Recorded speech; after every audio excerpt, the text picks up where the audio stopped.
I spent my entire life building a $60 million empire from a single delivery truck just to give my children the world. But when my wife died, they treated me like a walking ghost. I spent 10 years waiting at empty dinner tables, so I did what any discarded ghost would do. I vanished without a trace, taking my millions with me. A year later, my son called me in tears, begging for his life. What I told him next is a lesson no ungrateful child will ever forget. I am Richard, 70 years old, and somehow still healing from wounds my family inflicted. As the successful founder of a logistics corporation, I thought my sacrifices would buy us a lifetime of closeness. But instead, my money only bred parasites. Before I continue this story, let me know where you are watching from in the comments below. Hit like and subscribe if you have ever had to stand up to family who underestimated your worth. I stood in the center of my silent kitchen staring down at a meticulously roasted 20-pound turkey. The golden skin was flawless, the aroma filling the room with a mocking warmth. Without a second thought, I picked up the heavy roasting pan and tilted it over the trash can. The entire bird hit the bottom with a sickening, heavy thud, sliding down amidst coffee grounds and vegetable peels. I did not shed a single tear. I was completely past crying. Today was the 10th anniversary of my wife Carolyn passing away.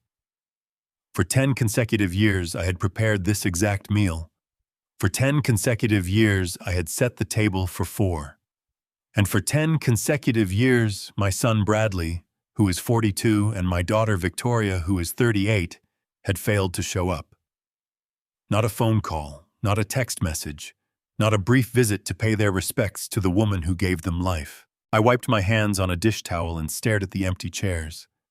When Caroline was lying on her hospital bed a decade ago, squeezing my hand, with what little strength she had left, she made me promise one thing. She made me promise to keep the family together. I honored that promise the only way I knew how. I stepped down as the chief executive officer of Harrison Logistics, the $60 million empire I had built from absolutely nothing. I handed the keys to the kingdom over to Bradley and Victoria, stepping away from my life's work just so I could have more time to spend with them as a father. But they did not want a father. They just wanted the company. Once they had the titles and the corner offices, I became obsolete. I was a relic to be tolerated on major holidays, and eventually a nuisance to be completely ignored. I looked at the homemade pecan pie sitting untouched on the counter. A quiet, pathetic urge washed over me. I packed the pie into a container, grabbed my coat, and walked out into the cold, drizzling Seattle evening. If they would not come to me, I would go to them. I would drop off the dessert force a smile and pretend that they had simply been too busy with work to remember what day it was. That was the lie I always told myself to survive the constant ache of their absence. I drove 40 minutes to Bradley's sprawling multi-million-dollar estate in the upscale suburbs. The long driveway was completely jammed with luxury cars. Porsches, Mercedes, and Range Rovers were parked haphazardly across the manicured lawn. I parked my modest sedan down the street and walked up the paved path toward the house. Thumping bass from a premium sound system vibrated through the damp night air. They were not busy working. They were throwing a massive, extravagant party on the exact anniversary of their mother dying. I walked around the side of the house toward the expansive back patio. I did not want to walk through the front door and embarrass them in front of their wealthy friends. I just wanted to leave the pie in the kitchen and disappear back into my quiet life. But as I approached the massive glass sliding doors leading into Bradley's private study, I heard a conversation that froze the blood in my veins. The glass door was cracked open a few inches to let the cigar smoke out. Bradley was standing near his mahogany desk, pouring an expensive glass of whiskey for a man I did not recognize. My daughter Victoria and Bradley's wife Monica were lounging on the leather sofas holding champagne flutes. The stranger laughed, swirling the ice in his glass. He asked Bradley a question that made my heart stutter. He said, "Are you absolutely certain the collateral is secure? If this venture goes under, the federal bank will not hesitate to seize the properties. That is a $15 million loan, Bradley. The feds do not play around." Bradley smirked, taking a long sip of his drink. He waved his hand dismissively. I could see the arrogance dripping from his face, an arrogance I had unknowingly financed. He told the stranger, "Do not worry about the collateral. My old man is basically a walking ghost at this point. He sits alone in his house all day waiting for the phone to ring. His forged signature just secured us the $15 million federal loan, and he does not have a clue. He will be dead before the bank even realizes we defaulted." Victoria let out a sharp, mocking laugh. She took a sip of her champagne and added exactly, "Dad is completely oblivious. As long as we send him a generic Christmas card every year, he thinks everything is perfectly fine. He is a clueless old man. Let the bank try to go after him when the balloon payment comes due. By the time they figure out the signature is fake, we will be miles away with the profits." "Monica," my daughter-in-law giggled and leaned back against the cushions. She said, "Honestly, it is doing him a favor. What else is he going to use his retirement fund for? More groceries to cook dinners nobody is ever going to eat." The three of them burst into a fit of hysterical, cruel laughter. I stood there in the freezing rain, holding a plastic container with a pecan pie. The cold seeped through my coat, but it was nothing compared to the absolute ice taking over my heart. I remembered the days when I did not even have money for a proper winter coat. I would wrap my hands in old newspapers just to keep my fingers from going numb while loading cargo pallets. I poured my sweat, my blood, and my youth into the foundation of our family so they would never know poverty.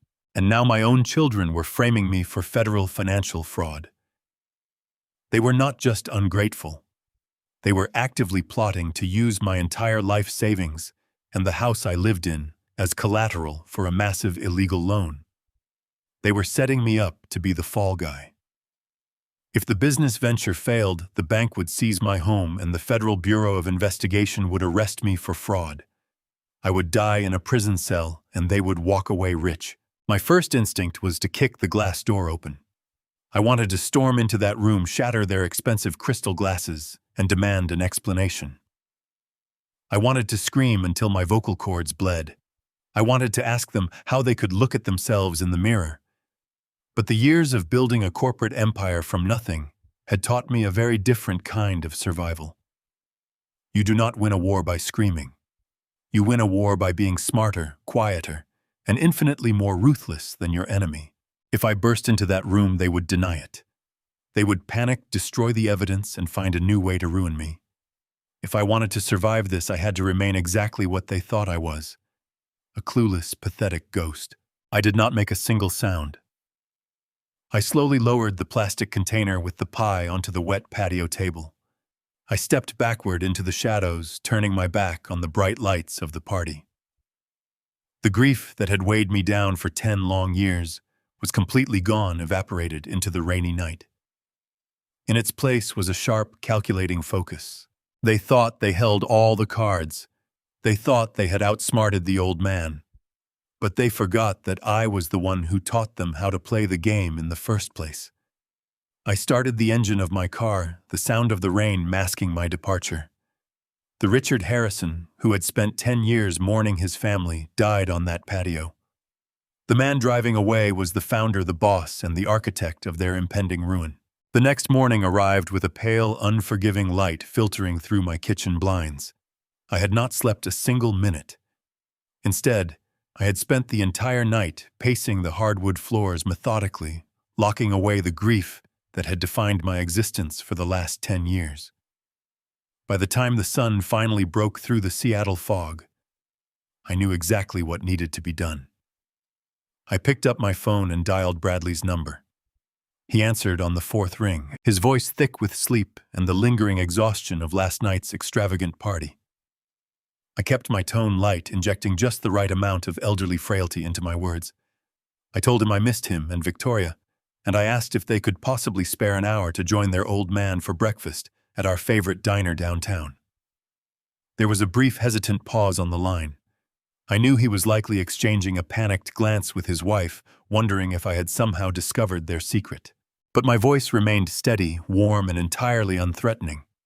He agreed, promising they would meet me at 9 o'clock sharp. I arrived early and secured a quiet booth in the back corner of the restaurant. When Bradley and Victoria finally walked through the glass doors, They looked like the perfect picture of modern inherited success. Bradley was wearing a pristine, custom-tailored suit that easily cost more than my first delivery truck. Victoria walked beside him clutching a designer handbag, her demeanor exuding a polished corporate arrogance. They slid into the booth across from me, plastering on bright, artificial smiles that did not reach their eyes.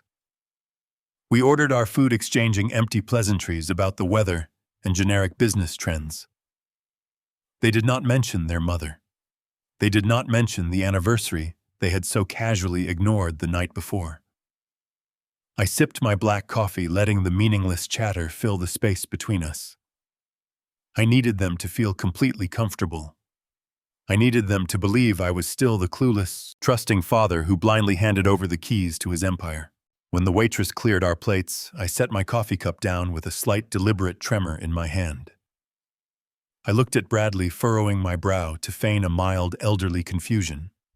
I told him I had received a weird email from the bank late last night. I kept my voice soft, laced with an innocent vulnerability.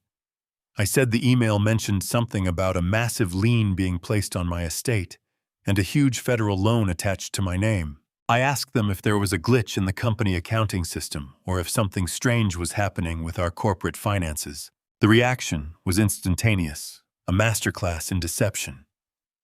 Bradley did not flinch. He did not break eye contact. He reached across the table and warmly grabbed my hand, his grip firm and reassuring. He executed a flawless, plausible lie without missing a single beat. He told me it was just a temporary tax loophole, a complex restructuring of the family trust to protect my retirement funds from rising inflation. He smiled, his voice dripping with practiced sincerity. He said it was just standard corporate paperwork, nothing for me to worry my tired head about. He even had the sheer audacity to boldly claim that this brilliant financial maneuvering was currently making me a 20% yield. Victoria chimed in immediately, placing her manicured hand over mine. She nodded emphatically, reinforcing her brother's deceit. She told me I had worked hard enough in my life and now it was their turn to manage the heavy lifting. She promised me they were just safeguarding the family legacy, ensuring my golden years would be entirely stress-free. I sat there looking at my son's expensive tailored suit and my daughter's flawless, pampered hands. As they spun their web of financial jargon, my mind drifted back 40 years. I remembered working grueling 80-hour weeks in freezing, poorly lit warehouses. I remembered the biting winter winds of Chicago, physically loading heavy cargo pallets until the calluses on my hands cracked and bled. I had broken my back, sacrificed my health, and surrendered my youth just so these two children could attend elite Ivy League universities without ever having to take out a single student loan. Every thread of that luxurious suit Bradley wore was paid for by my sweat. Every ounce of their polished arrogance was funded by the years I spent grinding in the dirt.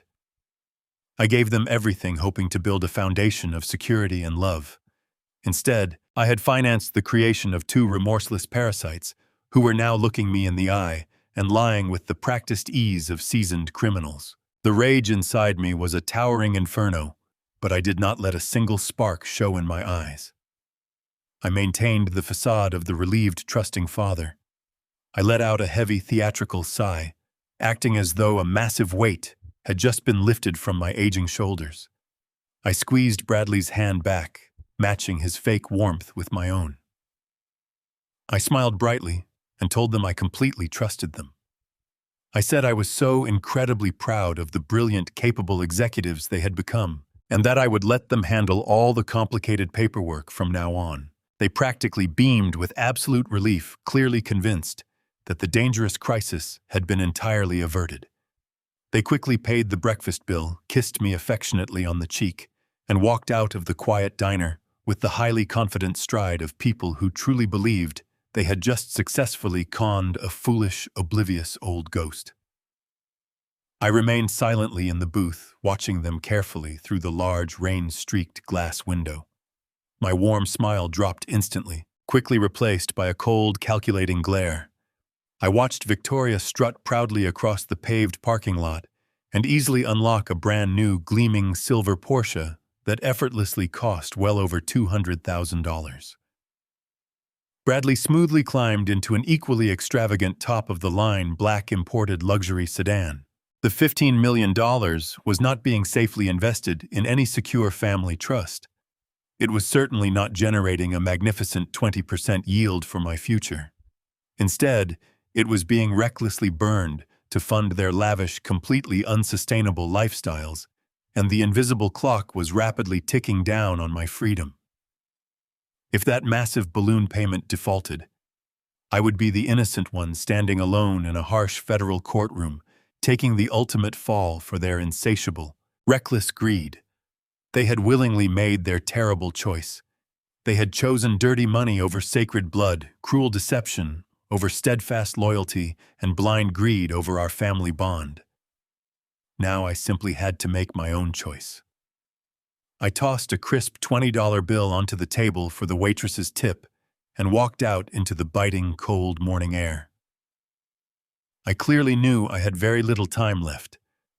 I desperately needed to move incredibly fast, strike absolutely quietly, and methodically dismantle every piece of their false reality before they could completely destroy mine. As I drove away from the diner, the heavy Seattle rain began to fall harder, washing the city streets in a cold and gray blur. My hands gripped the leather steering wheel with a quiet and terrifying calm. Bradley and Victoria thought their smooth explanation had successfully neutralized my suspicions. They truly believed their casual talk of a 20% yield and a simple tax loophole had completely lulled me back into a comfortable sleep. But my gut was screaming infinitely louder than the storm raging outside. You do not build a $60 million logistics empire from nothing without developing an absolute sixth sense for catastrophic risk. I knew exactly what a rapidly collapsing business smelled like. It smelled exactly like expensive imported cologne, highly forced smiles, and extremely rapid verbal deflections.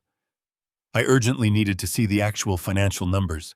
I desperately needed to see the honest bottom line. I firmly steered my car away from my empty, lonely house and headed directly toward the incredibly wealthy, heavily gated community of Mercer Island. I was going to visit Thomas.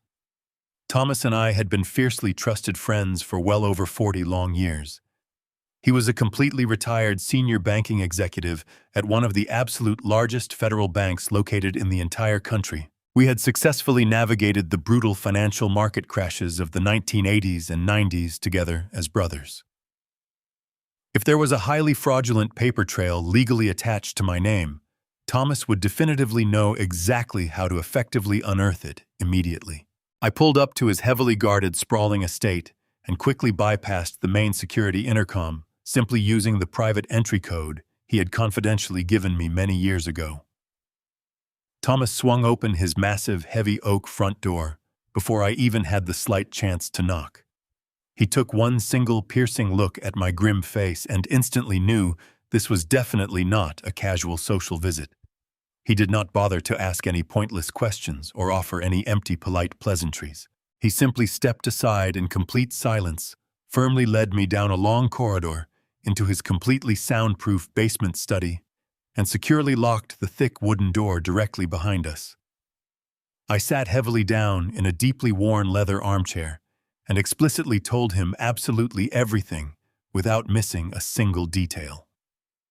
I told him about the wildly extravagant party, the secretly overheard conversation on the wet patio, the brand new imported sports cars, and the supposed $15 million federal loan seemingly secured by my maliciously forged signature. Thomas did not express any loud or dramatic verbal shock.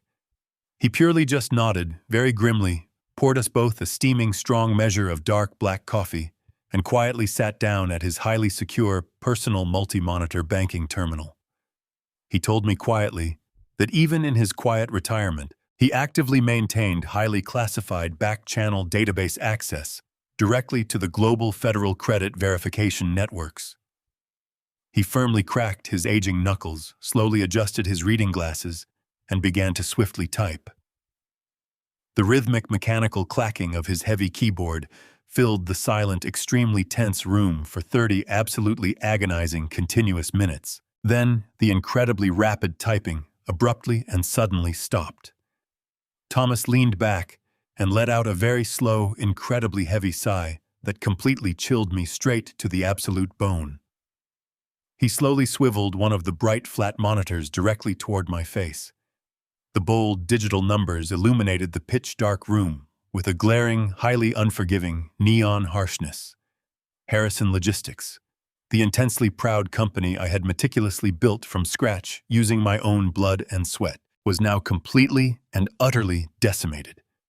It was practically nothing more than a hollow, rapidly rotting financial shell, barely surviving on absolute fumes. Bradley and Victoria had ruthlessly and systematically drained the vast corporate accounts completely dry.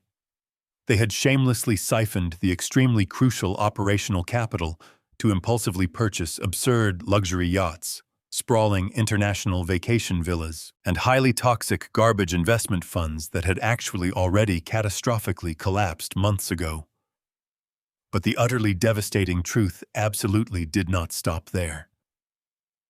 Thomas grimly pulled up the exact binding legal details of the massive $15 million federal bank loan. My human heart temporarily stopped beating entirely as I slowly read the highly aggressive financial collateral terms. They had not just foolishly pledged the primary commercial company warehouse properties, they had explicitly and criminally used my personal primary residential home and my entire $25 million private retirement portfolio as the absolute sole securing collateral. My very own flesh and blood children had laid a direct, highly malicious legal claim on every single solitary penny I legally possessed simply to blindly fund their extremely reckless and purely lavish personal delusions. Thomas pointed a physically shaking index finger to a specific heavily bolded black line located at the very bottom of the highly complex digital legal contract. It was a massive commercial balloon loan. He slowly looked directly at me with an incredibly deep and truly profound, silent sorrow lingering in his remarkably tired old eyes. He gently and softly explained that this specific rigid legal structure officially meant the absolute entire $15 million initial principal strictly, plus the rapidly compounding severe penalty interest, was unconditionally due in exactly one single massive unyielding lump sum financial payment. I extremely nervously checked the official bank origination date prominently stamped on the formal document. The absolute terrifying deadline for the ultimate catastrophic default was exactly 365 consecutive days, starting exactly from today. In exactly one very short calendar year, the huge federal bank would entirely and mercilessly execute the binding property lien. They would brutally and aggressively seize my deeply cherished personal home completely and permanently, freeze my heavily hard-earned vast retirement accounts, and intentionally leave me completely and utterly destitute, suffering on the cold, harsh city streets. Much worse yet, primarily because my perfectly traced and heavily forged personal signature was confidently plastered all over the legally binding official documents, the Federal Bureau of Investigation would almost instantly heavily arrest me entirely for knowingly executing a highly illegal and massively fraudulent major corporate bank loan. I would certainly spend my deeply remaining fragile senior years painfully rotting, terribly away, isolated, in a freezing cold, maximum security federal prison, while Bradley and Victoria easily and freely walked rapidly away, totally clean living, luxuriously with the massively stolen, cold, hard cash. I silently and completely blankly stared extremely intensely at the constantly glowing, bright computer screen, the incredibly crushing dark reality of their absolutely pure and utterly unadulterated, sickening evil fully washing heavily and deeply over my terribly broken soul. I had absolutely and exactly one very short, swift year to heavily and entirely dismantle their wildly fraudulent, lavish existence permanently, before they ruthlessly and completely irrevocably destroyed mine. I slowly closed my tired eyes and took one final, very deep, calming breath. The clock was relentlessly ticking.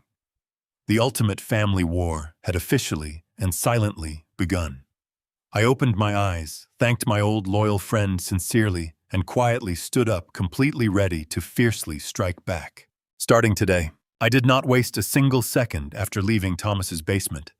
The timeline was brutally clear, and my window for survival was rapidly shrinking. I needed someone who could dig through digital concrete without leaving a single fingerprint. Thomas pointed me directly toward Sarah.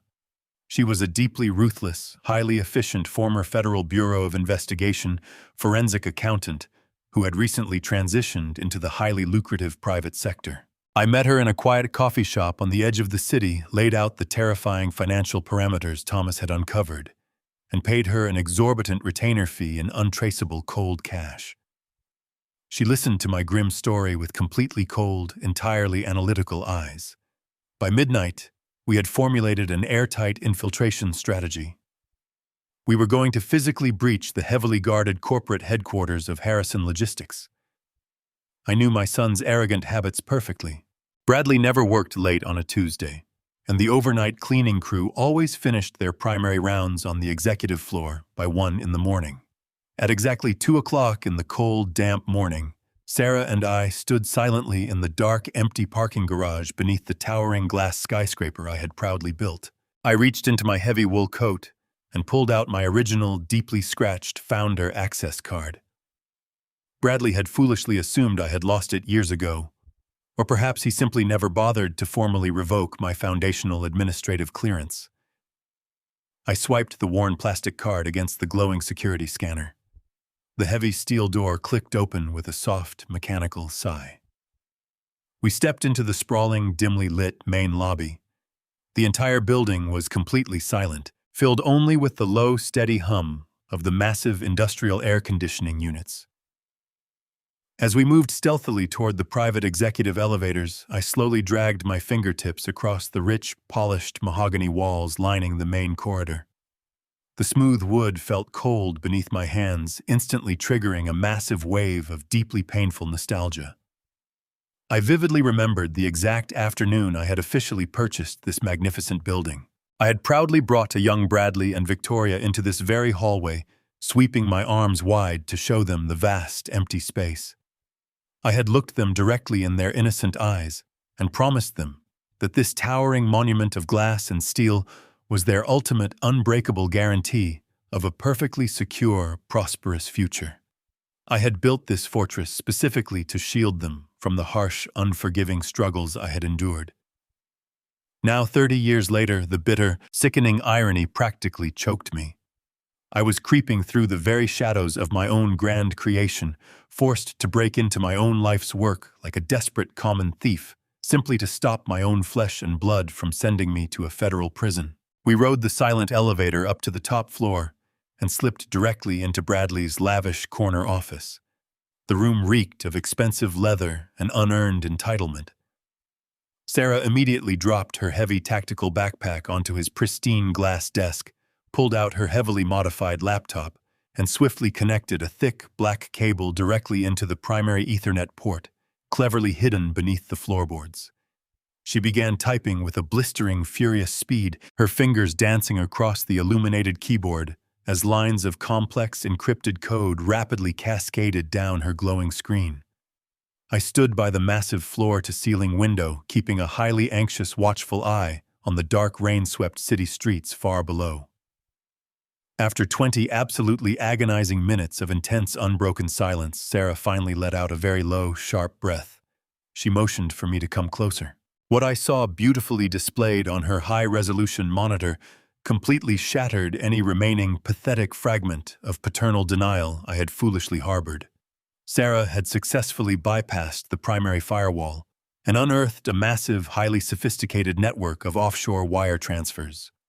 Over the past 8 months, Bradley and Victoria had systematically and ruthlessly funneled exactly $12 million of the stolen federal loan money directly into completely untraceable, anonymous bank accounts strictly located in the Cayman Islands. They were not just recklessly spending the cash on luxury cars and parties. They were actively executing a highly calculated, meticulously planned international exit strategy. Sarah grimly pointed to a series of heavily encrypted emails she had managed to decrypt. The digital correspondence clearly outlined their absolute final timeline. They had already purchased untraceable foreign passports and secured massive luxury properties overseas. Their ultimate final departure date was set for exactly 10 months from today. They were intentionally planning to completely flee the country a full 2 months before the catastrophic $15 million balloon payment officially defaulted. They had perfectly orchestrated every single detail to ensure they would be safely sipping cocktails on a tropical beach while I was violently dragged out of my home in handcuffs to face the absolute full, unyielding wrath of the furious federal government. The profound, sickening depth of their calculated, cold-blooded malice physically knocked the breath straight out of my aging lungs. I stared at the irrefutable, glowing proof of my impending destruction, my hands shaking with a dangerous, boiling rage. I softly instructed Sarah to immediately download absolutely every single piece of the heavily forged financial documentation directly onto our encrypted portable drive. But before her nimble fingers could even initiate the massive, crucial data, the bright overhead fluorescent lights in the large office suddenly flickered wildly. Sarah's computer screen instantly flashed a brilliant, blinding red. A loud, sharp electronic warning tone aggressively pierced the dead silence of the dark room. Sarah's hands flew frantically across her keyboard, her eyes widening in absolute sheer terror as she rapidly assessed the sudden, massive digital breach. The entire executive security system was suddenly and violently rebooting. Someone had just initiated a high-level remote administrative override.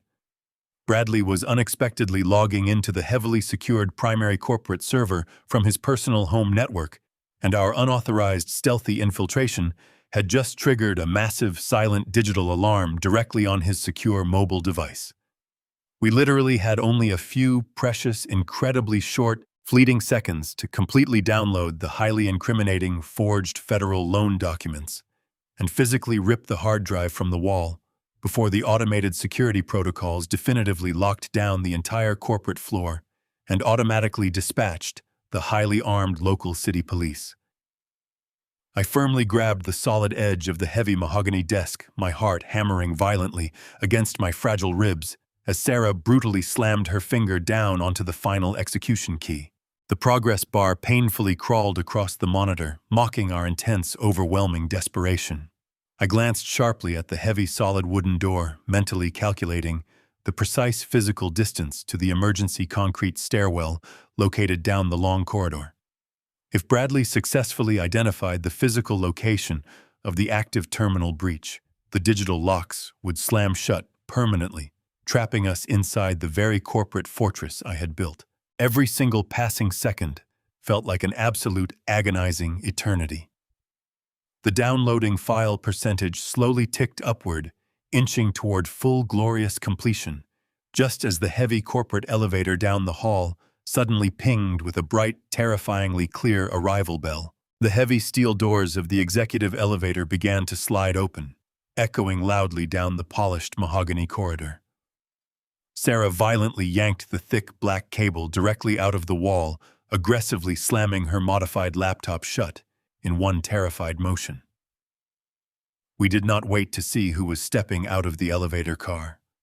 I firmly grabbed her arm with a desperate strength I did not know I still possessed, and we sprinted toward the heavy concrete emergency stairwell located at the far end of the dark hallway.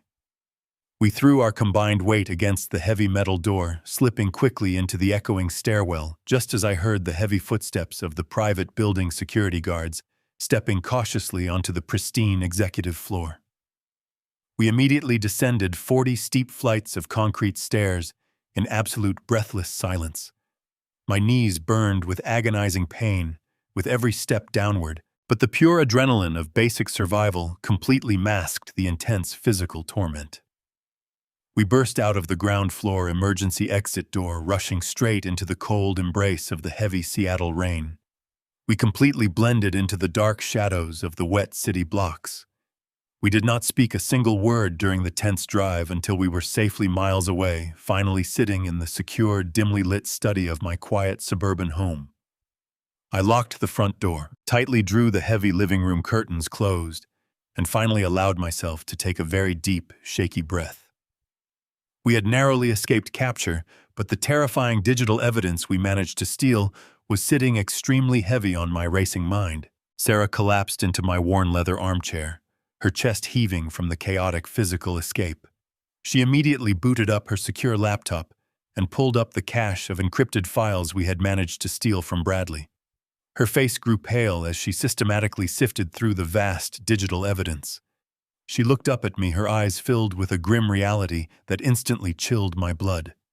She softly explained that the complicated legal situation was actually far worse than we had feared. Bradley had not simply forged my signature on a few isolated banking documents to secure the massive $15 million loan. He had perfectly integrated my digital identity into every single layer of the highly fraudulent federal transaction. Sarah told me that from a strictly legal perspective, the Federal Bureau of Investigation would undeniably view me as the ultimate mastermind of the entire criminal enterprise. Unless we could publicly prove the massive fraud before the devastating balloon payment defaulted in exactly 10 months, I was completely and utterly trapped. If I went to the local police right now with just these raw digital files, Bradley's high-priced corporate lawyers would simply argue that I was a senile old man trying to shift the blame for my own catastrophic financial mismanagement. They would brutally tear my lifelong reputation apart in a federal courtroom, and the corrupt banking officials would gladly help them do it just to legally secure their massive financial return. I urgently needed a powerful legal weapon that was completely immune to their expensive corporate defense team. I desperately needed a solid strategy that bypassed the incredibly corrupt board of directors entirely. I walked slowly over to my massive oak bookshelf, scanning the thick volumes of corporate law I had not touched in many years. I completely bypassed the rows of modern financial texts and reached for a dusty, heavy leather-bound binder safely tucked away on the highest, most ignored shelf. It was the absolute original corporate charter for Harrison Logistics, untouched for nearly 3 full decades. I gently placed the heavy binder on the dark wood desk directly in front of Sarah and carefully flipped the yellowed, aging pages until I found the exact section I desperately needed. I told her that when I first built this massive logistics empire from a single rusty delivery truck, I knew absolutely nothing about complex corporate law. I only knew that I never wanted to lose total control of the company I was physically bleeding to build for my growing family. So, I had explicitly forced my very first corporate attorney to draft a highly specific, totally irrevocable legal contingency. I pointed a steady, calloused finger to a heavily underlined paragraph buried deeply in the foundational corporate bylaws. I told Sarah this was my absolute secret weapon. It was my legendary poison pill clause. It was a completely bulletproof legal provision explicitly stating that if the founding member ever discovered their personal identity or foundational equity being actively used in any form of corporate malfeasance, they retained the absolute unilateral right to instantly liquidate the entire corporate entity. It legally granted me the supreme authority to immediately strip the board of directors of their executive power, instantly void all active corporate contracts, and completely dissolve the vast company assets without ever needing a single vote of approval from anyone. Sarah read the text in absolute shock. She looked up, a sharp gleam in her eyes. She confirmed this clause was a nuclear legal option. If triggered, it would override Bradley's fraudulent loan, instantly turning the leveraged assets into inaccessible dust. The federal bank would have nothing left to seize. However, her hopeful expression faltered as she read the last line of the provision. She pointed to the strict legal requirement detailing the execution protocol. To safely trigger the poison pill clause without alerting the tracking systems or giving the corrupt board any time to file an injunction, the dissolution order had to be physically stamped with the original corporate notary seal. My heart sank. I knew exactly where that vital piece of brass was located. 10 years ago, when I stepped down as the chief executive officer to spend more time with my ungrateful children, I handed that symbolic seal directly to my daughter. Victoria treated it as a literal trophy of her unearned corporate conquest. I told Sarah the original notary seal was securely locked inside a state-of-the-art biometric safe, buried deep within Victoria's heavily guarded downtown penthouse apartment. Victoria kept it proudly displayed in her private study as a twisted reminder of my ultimate surrender. I could not simply ask her to return it, and I could not break into her high-rise fortress using brute force. Her building was swarming with armed private security, and her personal wall safe strictly required a direct living fingerprint scan to open. I stood silently by my window, watching the heavy rain wash the dark city streets. The bitter realization washed over me. I had just escaped my son's corporate fortress, and now I had to orchestrate a flawless heist against my very own daughter. I had to bypass armed guards, infiltrate an exclusive penthouse, and successfully lift a pristine biometric fingerprint straight from the woman who was planning to let me rot in a federal prison. I turned back to face Sarah, the cold, calculating fire fully reignited in my aging veins. I told her to start preparing the shell company paperwork immediately. I was going to get that seal tonight, no matter what it took. The following evening, my daughter Victoria hosted her annual high society charity gala at her luxurious downtown penthouse. The sheer hypocrisy of the event was absolutely nauseating. She was gathering the wealthiest elites in Seattle to blindly donate to a generic charitable foundation while she was actively stealing millions of dollars from her own father to secretly fund her lavish lifestyle. I arrived at the grand ballroom acting the exact part they desperately wanted me to play. I wore a slightly oversized, outdated tuxedo. I shuffled my feet, hunched my shoulders, and kept a vacant, confused smile plastered permanently on my aging face. As I slowly walked through the sea of expensive silk gowns and custom-tailored suits, I could clearly see the quiet looks of profound pity and slight embarrassment flashing across the faces of my children's wealthy guests.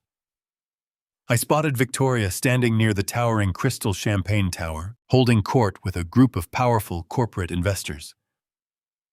Her husband Derek stood dutifully by her side. He was wearing a deeply smug expression and holding a delicate crystal glass of dark red wine. I stumbled deliberately toward them, making sure to slightly bump into a passing waiter just to amplify my clumsy performance. Victoria noticed me approaching, and her fake, practiced smile immediately tightened into a hard, rigid line of pure annoyance. She quickly whispered something to Derek, who openly rolled his eyes and let out a heavy, incredibly disrespectful sigh. As I looked at Derek's arrogant, dismissive face, a cold wave of memory washed over me.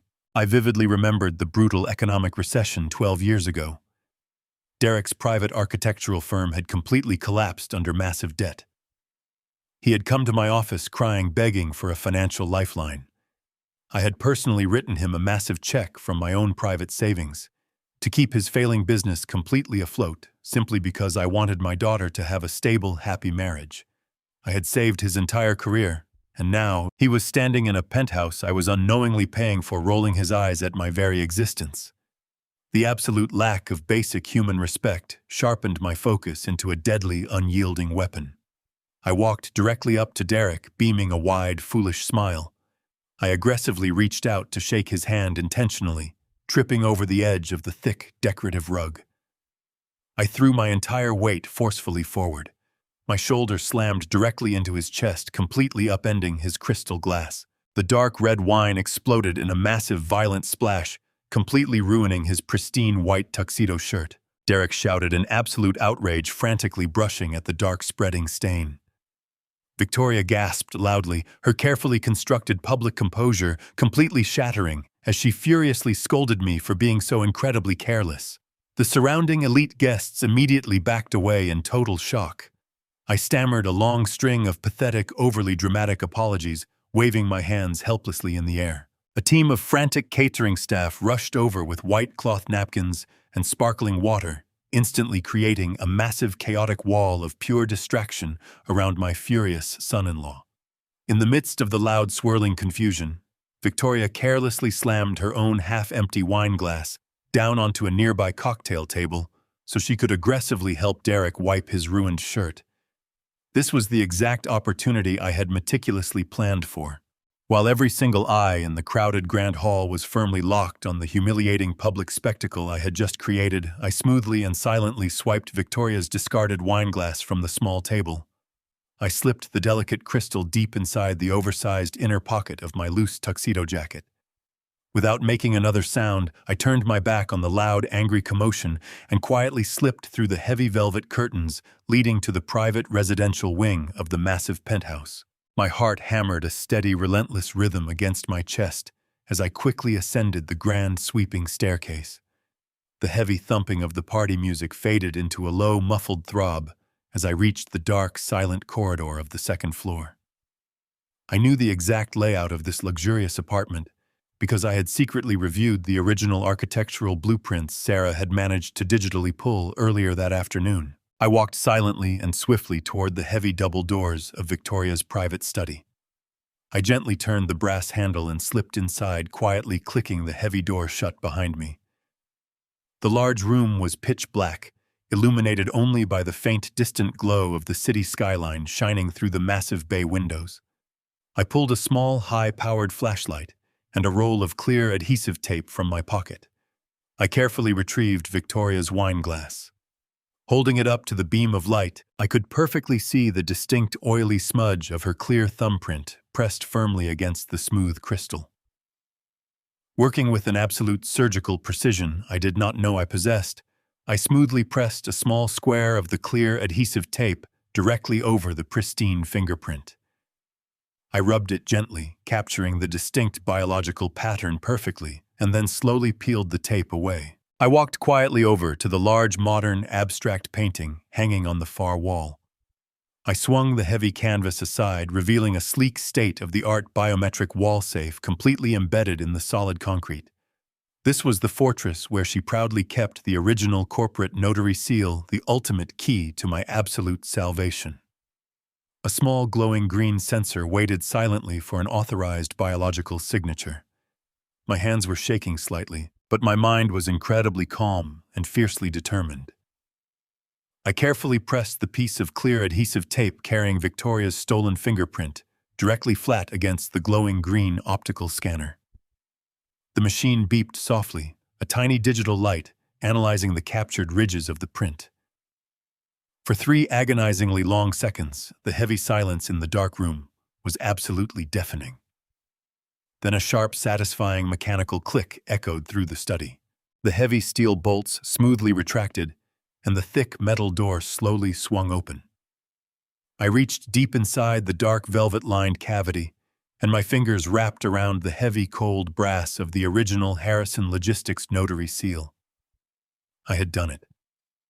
I finally had the absolute legal power to trigger the poison pill clause and completely obliterate their entire fraudulent empire.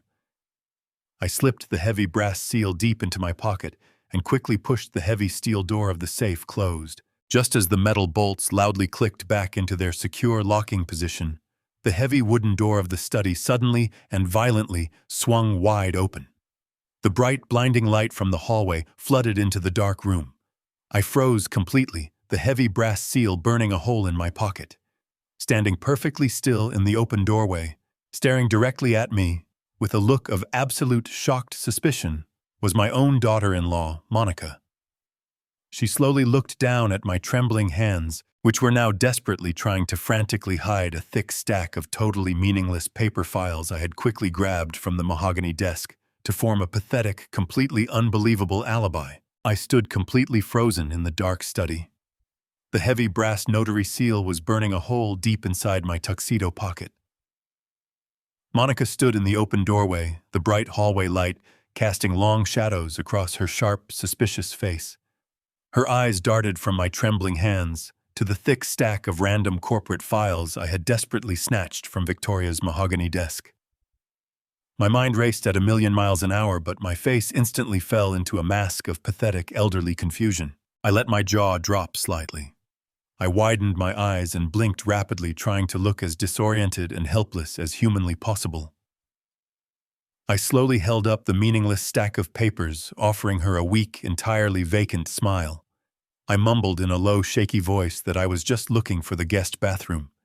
I told her I must have taken a wrong turn down the long hallway, and I thought these thick folders might be old family photo albums. I asked her if she had seen any pictures of Caroline around here. Monica did not show a single ounce of basic human empathy or simple understanding. She let out a sharp, visceral scoff of pure disgust. She marched aggressively into the private study, snatching the heavy stack of meaningless files directly out of my trembling hands. She slammed them carelessly back onto the polished mahogany desk. She looked at me exactly the way someone looks at a stray dog that had wandered into their pristine home. She grabbed my arm with unnecessary painful force, her manicured nails digging sharply into my thin wrist. She dragged me roughly back out into the brightly lit corridor, hissing under her breath that I was a complete embarrassment. She told me I had already ruined Derek's expensive tuxedo, and now I was wandering around their private sanctuary like a lost mental patient. She forcefully guided me straight toward the nearest exit, loudly demanding that I call a taxi and immediately go back to my own empty house before I caused any more catastrophic damage to her perfect evening. I kept my head bowed in silent, pathetic submission. I stammered out a few more fragile apologies, completely playing the part of the broken, defeated ghost they desperately wanted me to be. But as I stumbled out of the luxurious penthouse and stepped into the cold, waiting elevator, a fierce, triumphant smile slowly spread across my aging face. My heavy pocket safely held the ultimate key to their absolute destruction.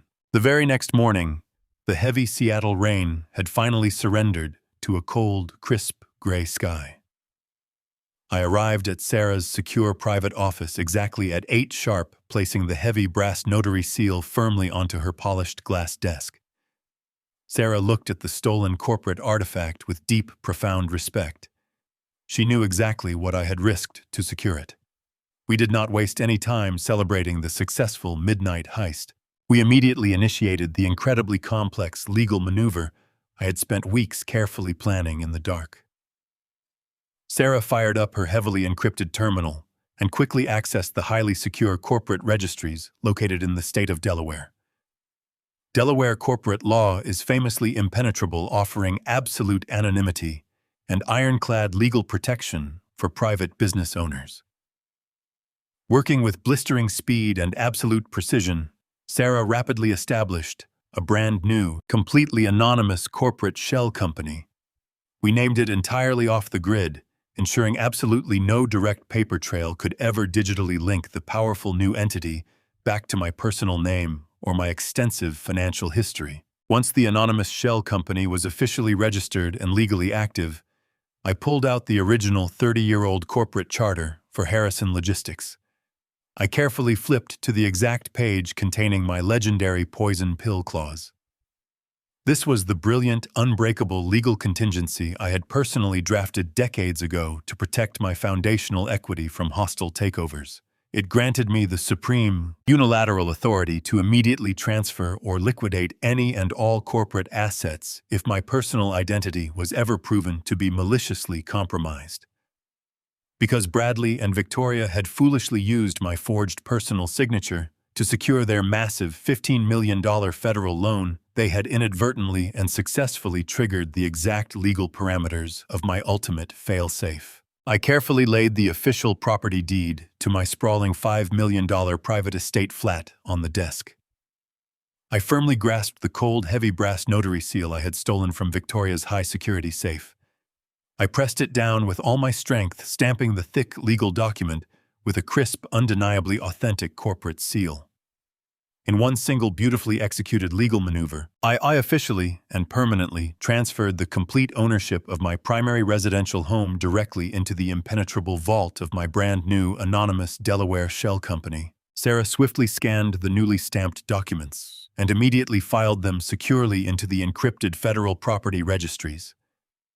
We sat back and watched the digital confirmation completely validate our aggressive legal strike. The absolute brilliance of this specific maneuver was utterly devastating in its quiet simplicity. By legally transferring the official deed under a pre-existing corporate protection law, I had completely and permanently nullified my house as viable financial collateral. Because the poison pill clause legally predated their highly fraudulent $15 million loan by nearly 3 full decades, my decisive corporate transfer automatically took absolute supreme legal precedence. Bradley and Victoria currently believed my sprawling $5 million estate was securely locking down their massive federal debt, but they were now anchoring their entire fraudulent empire to an absolute empty ghost. When that catastrophic balloon payment eventually defaulted in exactly 12 short months, the furious federal bank would ruthlessly attempt to aggressively seize my cherished home. But when their expensive corporate lawyers finally searched the official county property records, they would discover a completely void, entirely useless lien. They would find absolutely nothing to legally seize. The house was now perfectly protected behind an invisible, impenetrable corporate wall that my children could never possibly breach. I had successfully amputated their most crucial financial anchor without them even realizing the surgical cut had been made. They were proudly standing on a bridge that I had already quietly blown up from underneath them. However, the intense, overwhelming relief I felt was incredibly short-lived. Securing my primary residence was a massive critical victory, but it was only the very first step in a much larger, infinitely more dangerous war. I stared at the glowing computer monitor, my heart pounding a steady, anxious rhythm against my chest. My house was safe, but my entire $25 million personal retirement portfolio was still sitting completely exposed in a highly vulnerable wealth management account. Bradley and Victoria had criminally pledged those exact funds as the primary cash collateral for their illegal $15 million scheme. If I did not physically move every single penny of that money, incredibly soon, my children would eventually finalize the restrictive banking locks, forever trapping my hard-earned life savings inside their fraudulent federal nightmare. I desperately needed to execute a massive, completely untraceable financial withdrawal to save my very survival. The heavy glass doors of the wealth management firm glided open seamlessly as I stepped into the hushed, climate-controlled lobby. I approached the pristine mahogany reception desk and demanded an immediate, unscheduled meeting with my senior portfolio director. The receptionist noticed the cold, unyielding determination in my eyes and quickly ushered me into a private, soundproof conference room overlooking the gray city skyline. A few moments later, my longtime financial advisor, David, hurried into the room, looking visibly flustered by my sudden appearance. I did not offer a handshake or any polite morning pleasantries. I sat down firmly in the heavy leather chair, looked him directly in the eyes, and instructed him to completely liquidate my entire $25 million personal retirement portfolio. I told him I needed every single penny converted into liquid capital and wired immediately to a highly secure, untraceable private banking account I had just established in Switzerland. David stared at me in wide-eyed shock. He dropped his expensive fountain pen onto the desk and leaned forward, his voice dropping to a frantic whisper. He tried to warn me about the catastrophic financial consequences of such a massive, sudden liquidation. He frantically explained that breaking the long-term institutional bonds and cashing out the heavily diversified mutual funds without prior notice would trigger staggering tax penalties. He warned me that I would instantly lose millions of dollars in federal capital gains taxes and early withdrawal fees. He begged me to wait to let him structure a staggered withdrawal plan to protect the vast wealth I had accumulated. I listened to his desperate financial pleading with a stone-cold expression. I simply reached across the desk, pulled the thick stack of transfer authorization forms toward me, and picked up his discarded pen. As I began to sign my name on the dotted lines without hesitation, my mind drifted back over the last 40 years. I remembered the exact day I opened my first savings account. I had just finished a 14-hour shift driving a delivery truck through a freezing winter storm. My hands were heavily blistered, and my boots were soaked with icy slush. I proudly deposited $50, swearing to myself that my future children would never experience the biting sting of poverty. For 4 decades, I meticulously saved every single spare penny. I sacrificed vacations, ignored my own exhaustion, and lived well below my means, slowly building a $25 million fortress of absolute financial security for my family. I built that fortune entirely out of profound, unconditional love. But now, as I signed away millions of dollars in brutal tax penalties just to liquidate the funds, the bitter irony tasted like ash in my mouth. The wealth I had bled to build to protect my children was now the exact weapon they were using to destroy me. I was paying a massive ransom to secure my own survival. I firmly slid the signed paperwork back across the desk and ordered David to execute the wire transfer immediately. I did not care about the penalties. I only cared about the absolute speed of the transaction. David swallowed hard, trembling under the heavy weight of my absolute authority. He turned to his secure computer terminal and began inputting the complex authorization codes to release the $25 million. I sat in the deafening silence of the conference room, my heart hammering an anxious rhythm against my ribs. I watched the glowing progress bar on his monitor inch forward, praying that the international wire would clear before Bradley and Victoria could finalize their fraudulent banking locks. But then a bright red warning prompt flashed across David's screen. The rhythmic clicking of his keyboard stopped completely. He looked up at me, his face pale with sudden bureaucratic hesitation. He nervously explained that because the transaction was so unusually massive, the bank's automated security protocols required a secondary verification notice to be dispatched immediately. My blood ran completely cold. I had forgotten that 10 years ago, when I stepped down from the company to spend more time with my family, I had proudly listed Bradley as the primary emergency contact and secondary beneficiary on all my personal financial accounts. David told me that the system had just automatically generated a high-priority email alert detailing the exact amount and destination of the international wire transfer. He confirmed it had already been sent directly to Bradley's private corporate email address. The walls of the luxurious conference room felt as though they were closing in on me. I calmly thanked David, stood up, and walked out of the building, with a slow, measured stride masking the blinding panic currently tearing through my mind. The moment I reached the safety of my rental car, I pulled out a cheap burner phone Sarah had given me earlier that morning. She had successfully managed to clone a digital mirror of Bradley's incoming corporate communications. I opened the encrypted application and stared at the glaring screen. There it was.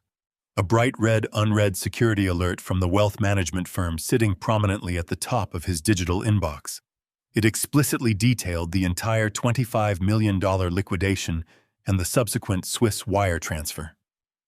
My breathing turned shallow. If Bradley saw that email right now, he would instantly realize I knew absolutely everything about his fraudulent $15 million loan scheme. He would immediately deploy his corporate lawyers to legally freeze my accounts, claiming I was experiencing a severe mental breakdown, and he would forcefully lock me inside the country before I could ever escape. I desperately racked my brain frantically, trying to remember the details of the corporate travel schedule I had reviewed yesterday. Then a massive wave of unadulterated relief washed violently over me. Bradley was not sitting in his corner office in Seattle. He was currently on a highly exclusive business trip in Dubai, attempting to secure foreign investors for his crumbling logistics empire. The time difference and the strict international flight regulations meant he was currently 30,000 feet in the air, flying back to the United States on a private jet with restricted satellite internet access. He would not be able to securely log into his primary financial server to read that specific automated banking alert until his plane touched down on the private runway. I quickly checked my watch, calculating the exact flight duration from the Middle East to the Pacific Northwest. I had exactly 24 hours. The invisible countdown clock had just started ticking with a deafening volume. In exactly one single day, my son would land, open his phone, and instantly realize that his stolen financial anchor had completely vanished into thin air. He would unleash the full wrath of his corrupt corporate machine to hunt me down and destroy me. I stared at the rain-washed city skyline through the windshield, my mind shifting into a state of absolute survival. I had exactly 1 day to pack my entire existence into a bag, sever every tie to my former life, and vanish from the earth. I drove straight home, my mind operating with terrifying precision. Bradley was scheduled to land at 6 o'clock this evening. Exhausted from Dubai, his mind would be foggy from the time difference. I sent a message to Victoria, Derek, Monica, and Bradley demanding they come to my house at 8 o'clock for an impromptu family dinner. I phrased the invitation with joyful urgency. I told them I wanted to celebrate Bradley's safe return with a massive feast. I knew they would not dare refuse. Close to the finish line of their financial fraud, they would force themselves to play the part of devoted children just to ensure their clueless old father remained pacified. I spent 3 hours in my kitchen, aggressively chopping, roasting, and preparing an absolute banquet. The smell of roasted garlic and seared steak filled the large, empty house. It was a bitter contrast to the lonely turkey I had violently thrown into the garbage just days prior. Back then, I was a broken man mourning a family that never truly existed. Tonight, I was a very cold, calculating warden, carefully feeding the helpless prisoners on death row. At 7:45, the heavy headlights of their luxury cars swept across my driveway. I took a deep breath, smoothing down my sweater, and plastered a warm smile across my face. I opened the front door just as they walked up the steps. Victoria and Derek arrived first, clutching a cheap bottle of wine. Bradley and Monica walked in right behind them. Bradley looked physically drained, his eyes heavy with severe jet lag, his expensive suit wrinkled. As he stepped into the foyer, Bradley instinctively reached into his jacket pocket, his fingers grazing his mobile device. I knew his secure corporate email was programmed to sync the moment he connected to a stable network. I could not let him look at that screen. I stepped forward rapidly, invading his personal space, and pulled him into a massive, suffocating bear hug.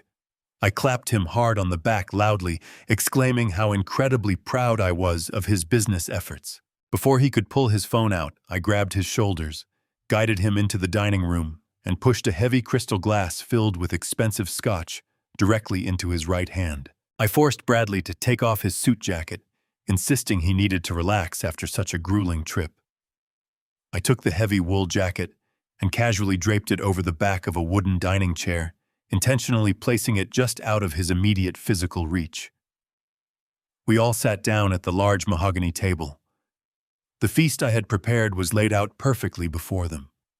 They eagerly began to eat, completely oblivious to the ticking time bomb sitting inside Bradley's coat pocket. About 20 minutes into the meal, the distinct sound of a vibrating phone echoed from the back of the wooden chair. It was a long, continuous buzz, a high-priority security alert. Bradley paused, his fork hovering in the air. He turned his head, his tired eyes darting toward the noise. He muttered something about needing to check his corporate inbox, making a slight motion to stand up. My heart slammed against my ribcage, but I did not miss a single beat. I leaned firmly across the table, grabbed the heavy crystal decanter, and splashed another generous pour of the strong scotch directly into his half-empty glass. I raised my voice, filling the room with sudden boisterous laughter. I looked directly at Victoria and loudly asked her if she remembered the summer we took that disastrous road trip to the Grand Canyon. The sudden shift in my energy arrested the attention of the room. Victoria blinked in surprise, letting out a polite, strained laugh. I did not give any of them a single second to breathe. I launched into an incredibly detailed emotional story about their childhood. I spoke about the sacrifices their mother had made, painting a vivid picture of a past that felt like a different lifetime. I kept my eyes locked firmly on Bradley, my intense gaze practically pinning him to his chair. The heavy alcohol was beginning to dull his senses. He slowly sank back down into his seat, his eyes glazing over slightly as he took another deep sip of the scotch. The phone in his jacket pocket buzzed again. Another desperate vibration. The bank was relentlessly trying to warn him that $25 million had just vanished from his collateral pool. I raised my voice louder, seamlessly, weaving another layer of nostalgic memory into my sprawling story. I became the absolute center of their universe, a talkative old man overflowing with sentimental affection. Monica rolled her eyes discreetly at Derek, clearly bored, while Victoria feigned a polite, listening smile. Bradley just stared blankly at his half-empty plate, far too exhausted and intoxicated to fight against my overwhelming verbal barrage. I successfully held them captive in that dining room for 2 full, agonizing hours. By the time the antique grandfather clock struck 10, the heavy meal and the excessive alcohol had taken a massive toll on my treacherous children. Bradley was slurring his words slightly, completely abandoning any thought of checking his corporate emails. Victoria was aggressively rubbing her temples, clearly desperate to return to her luxurious penthouse. I knew the performance was finally over. I stood up from the head of the table, picking up my crystal glass of sparkling water. I looked around the room, making deliberate, unbroken eye contact with every single person sitting at that table. I looked at Derek, the arrogant architect I saved from bankruptcy. I looked at Monica, the woman who mocked me in the shadows. I looked at Victoria, the daughter who stole my corporate seal. And finally, I looked at Bradley, the son who was planning to send me to a federal prison. I raised my glass high in the air, a warm, beaming smile masking the absolute venom coursing through my veins. I spoke with a clear, unwavering voice. I told them I loved them. I told them how proud I was of the incredible lives they had built. And then I delivered my final parting blessing. To getting exactly what you truly and fully deserve in this life. Bradley chuckled sleepily, raising his glass of scotch in the air. Victoria and Monica smiled, completely convinced I was showering them with blind, ignorant praise. They all clapped their glasses together, drinking to their own impending doom. 10 minutes later, I stood on the front porch, waving enthusiastically as their luxury cars backed out of my driveway and disappeared down the dark, wet street. The moment the glowing red taillights vanished around the corner, my smile instantly dropped. The warm, affectionate father was completely gone. I stepped back inside, firmly shut the heavy oak door, and locked the deadbolt with a loud, definitive click. I walked directly to the hall closet, reached into the deep shadows, and grabbed a single, tightly packed canvas duffel bag. I had exactly one single, unbroken night to completely vanish from the face of the earth, forever leaving them all behind. I carried the heavy canvas duffel bag into the pristine kitchen and placed it firmly on the granite countertop. My movements were methodical, stripped of any lingering sentimentality. I reached into my slacks, pulled out my personal smartphone, and stared at the dark screen for one final moment. This small rectangular device held 10 years of unanswered text messages, ignored holiday invitations, and pathetic one-sided attempts to keep my family connected. I dropped the phone directly into the heavy-duty glass blender sitting on the counter. I secured the thick rubber lid, turned the dial to the maximum power setting, and pressed the heavy ignition switch. The loud, violent sound of shattering glass and grinding metal filled the silent kitchen as the sharp steel blades instantly pulverized my digital existence into a pile of smoking, jagged dust. I unplugged the ruined machine and calmly walked down the hallway into my private study. I knelt beside my solid oak desk and pulled out a heavy steel hammer from my personal toolkit.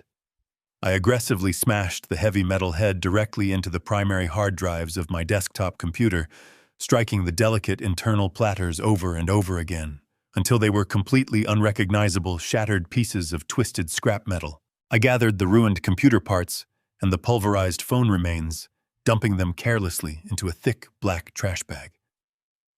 I walked through the quiet rooms of the massive estate, ensuring I left absolutely no handwritten notes, no forwarded addresses, and no subtle clues.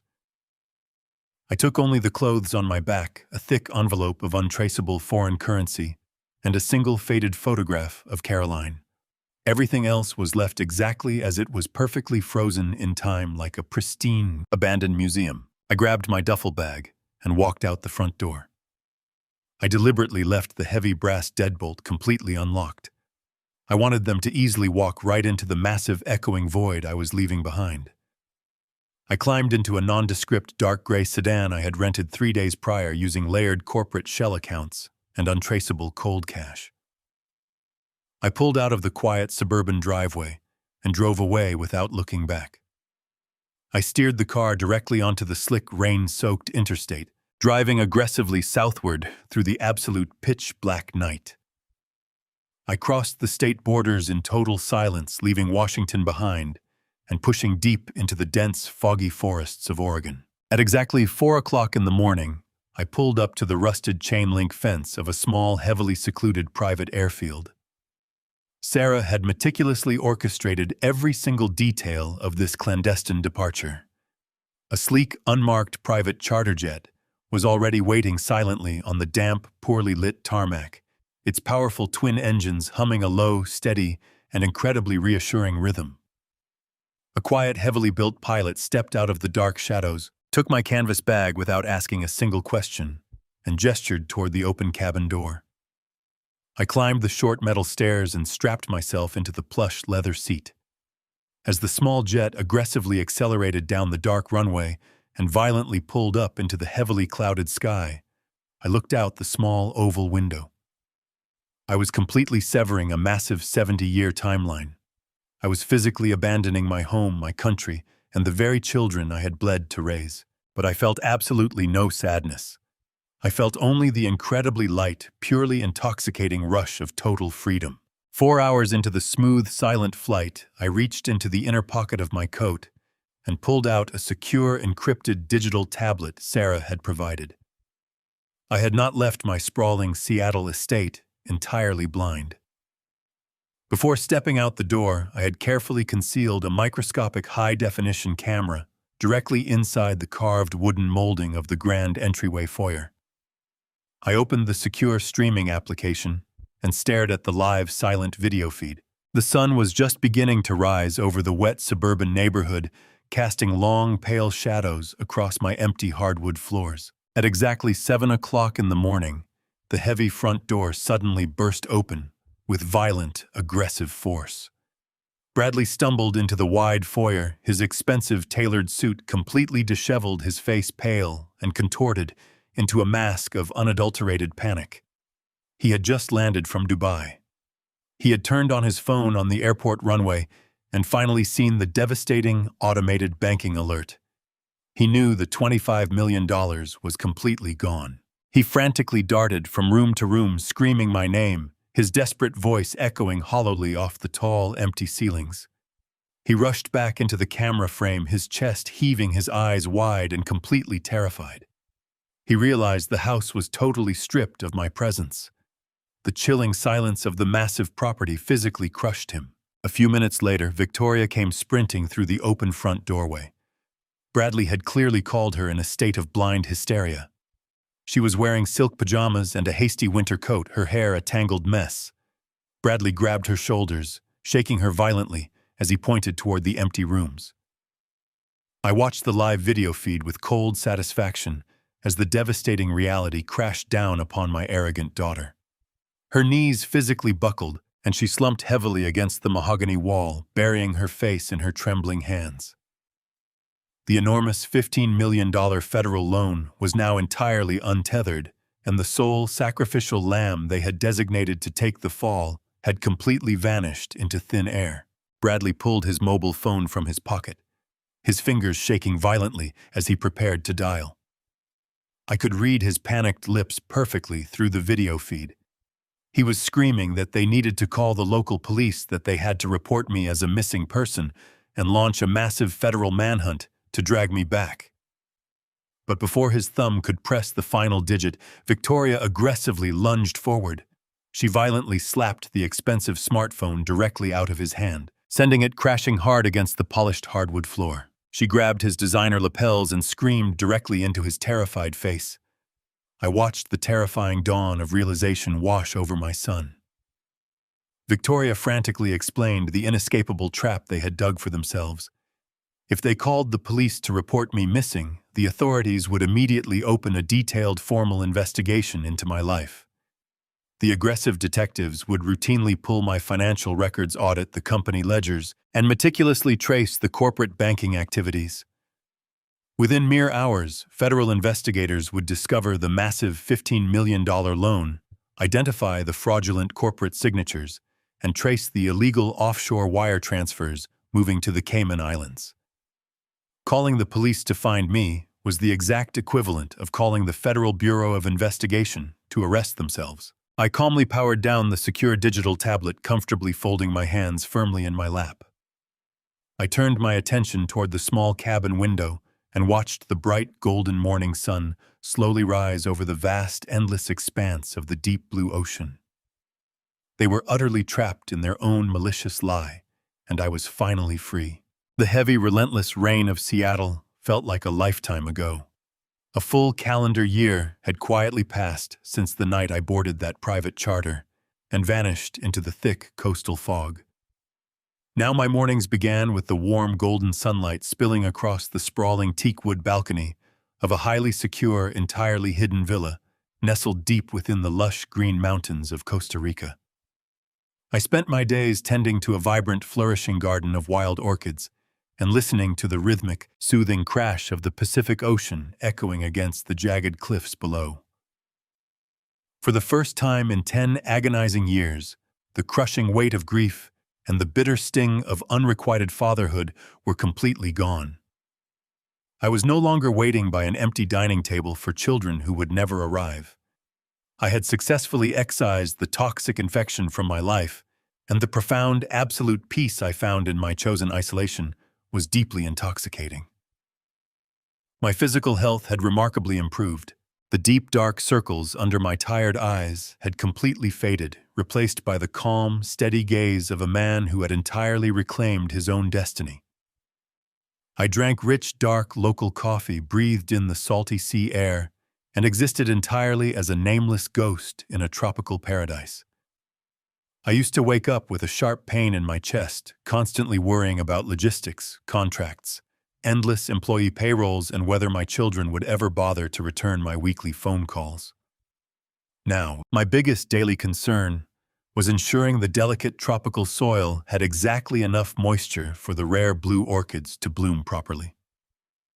The sheer simplicity of my new existence was a profound, powerful medicine. But my physical departure did not mean I was entirely blind to the chaotic aftermath of my sudden disappearance. Every Friday evening, as the brilliant sunset painted the sky in vivid strokes of orange and purple, I would retreat into my heavily secured, air-conditioned study. I would carefully boot up a heavily encrypted digital laptop provided exclusively by Sarah. Through a series of highly complex, virtually untraceable proxy networks, she meticulously forwarded me comprehensive, detailed weekly reports on the exact state of Harrison Logistics and the rapidly deteriorating personal lives of my treacherous children. I read every single document, every leaked internal memo, and every forensic financial summary with a cold, detached, and highly analytical precision. When Bradley and Victoria realized my entire $25 million retirement portfolio had permanently vanished, their carefully constructed, arrogant reality completely shattered. They had confidently staked their entire fraudulent $15 million federal loan on the absolute certainty that my massive cash reserves would safely cover their reckless, exorbitant interest payments. Without my money padding their heavily leveraged accounts, the brutal, unyielding reality of high-level commercial debt violently crashed down upon their heads. The federal bank relentlessly demanded their massive monthly interest installments, and my children had absolutely no legitimate way to pay them. I watched through Sarah's meticulous digital updates as their perfect, luxurious lives began to systematically and painfully unravel. For the first few months, they desperately tried to maintain their elite social facade. They still attended the extravagant charity galas and hosted lavish, incredibly expensive private dinner parties, pretending their massive corporate empire was still generating endless, pure profit. But behind closed doors, the terrifying reality of their monumental theft was completely tearing their personal marriages and their sanity apart. Over the past 11 months, the desperation had driven them to commit corporate suicide. In a blind, frantic effort to generate enough liquid capital just to keep the aggressive bank auditors temporarily at bay, Bradley and Victoria had secretly and ruthlessly laid off nearly half of the loyal, hard-working logistics workforce. I had spent 30 years carefully assembling. Many of those fired employees had worked for me directly, for over 2 decades. Watching my children carelessly discard those loyal workers just to save their own arrogant, fraudulent skins filled me with a fresh, incredibly intense wave of pure, unadulterated anger. They aggressively liquidated our most profitable commercial transport routes for absolute pennies on the dollar. They even began personally bleeding their own lavish assets dry. The brand new $200,000 silver Porsche Victoria had proudly strutted toward, after our breakfast meeting, was quietly repossessed. Bradley was forced to hastily sell his sprawling, multi-million-dollar suburban estate at a massive financial loss, quietly moving his furious wife into a severely downgraded, heavily mortgaged downtown apartment. The stress of their impending ruin was visibly destroying them. Leaked corporate security footage Sarah had brilliantly intercepted showed Bradley pacing his office at all hours of the night, his expensive tailored suits now hanging loosely on a rapidly thinning, exhausted frame. Victoria was caught on camera aggressively screaming at her own desperate accountants, her polished elite corporate arrogance completely replaced by raw, unadulterated terror. They were slowly suffocating under the immense crushing weight of their own monumental greed. They had spent almost an entire year desperately bailing water out of a rapidly sinking ship, but the massive catastrophic tidal wave was finally cresting on the dark horizon. I sat at my wooden desk, the rhythmic sound of the ocean waves echoing through the open window, and clicked open the latest encrypted message from Sarah. The bold, bright red subject line immediately demanded my absolute focus. It was an urgent, highly critical financial alert. The inescapable balloon payment for the heavily forged $15 million federal loan was officially due in exactly 7 short days. In exactly 1 week, the massive banking institution would demand the entire principal amount in one single unyielding lump sum. Because I successfully shielded my primary estate behind an impenetrable corporate shell company, the bank would find absolutely zero viable collateral to legally seize. They would immediately trigger a massive federal fraud investigation. Sarah's detailed report outlined Bradley's final incredibly desperate and highly dangerous maneuver to save his own skin. Terrified of the impending federal prison sentence, he was currently attempting to secure a second highly illegal bridging loan to temporarily cover the massive federal default. But he was not going to a legitimate regulated banking institution. He was actively negotiating with the notoriously violent, completely unregulated private equity firm known for utilizing extreme, deeply criminal measures to collect their outstanding debts. Bradley was foolishly preparing to sell his very soul to the actual criminal underworld just to survive the week. I slowly closed the encrypted laptop and leaned back in my chair, staring out at the darkening tropical sky. My children had completely dug their own graves, and now they were actively trying to pull violent predators down into the dirt with them. The long, silent year of quiet observation was officially over. It was finally time to step out of the shadows, take absolute control of the board, and decisively drop the heavy steel guillotine on their fraudulent empire once and for all. I reached for the secure satellite phone resting quietly on my desk. The devastating trap I had meticulously built 1 year ago was fully primed, and my treacherous children were standing directly underneath it right now. I pulled the heavy encrypted satellite phone from its charging dock, on the edge of my desk, running my thumb over the cold, smooth metal casing. It was finally time to execute the ultimate phase of my plan. I set the phone down and turned my full attention back to the glowing screen of my secured laptop.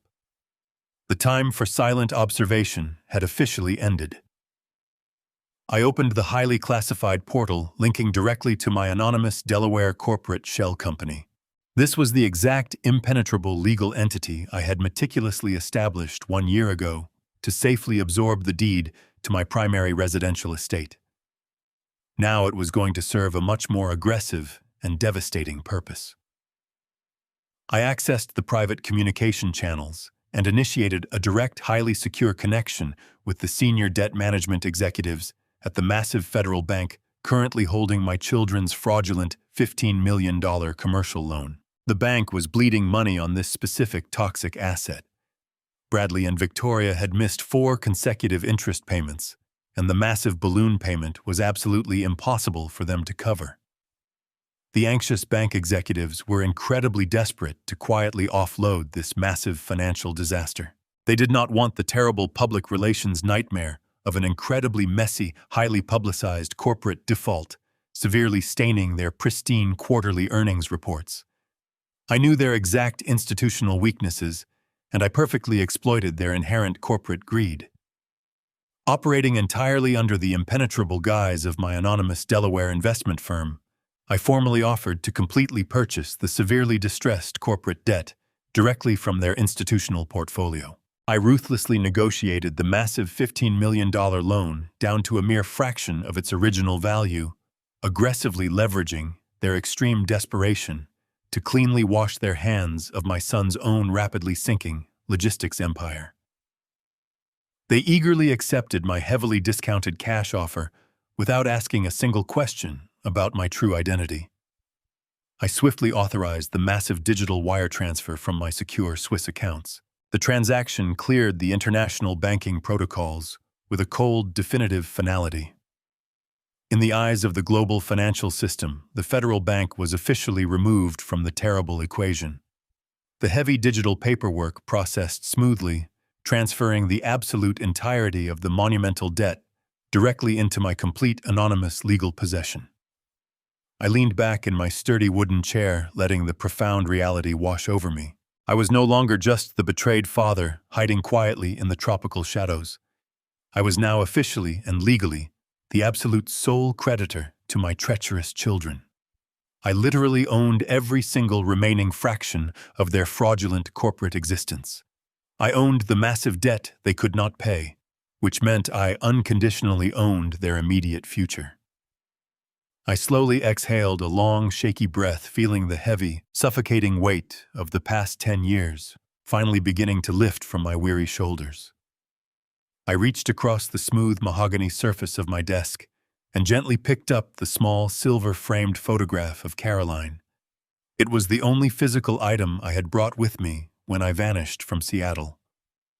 Her warm, loving eyes smiled back at me through the polished glass, completely frozen in a happier, far more innocent time. I stared at her beautiful face, my thumb gently tracing the smooth edge of the silver frame. I remembered the desperate, breathless promise I had made to her while holding her frail hand in that sterile, incredibly cold hospital room. I had solemnly sworn to her that I would always keep our family safely and strongly united together. For a very long time, I had foolishly believed that keeping the family together simply meant enduring their constant abuse, endlessly funding their lavish arrogance, and quietly accepting my pathetic role as a forgotten ghost. I had completely confused blind financial enabling with genuine parental love. But sitting here now, looking at her beautiful face, I finally understood the brutal, unforgiving truth about profound loyalty and true survival.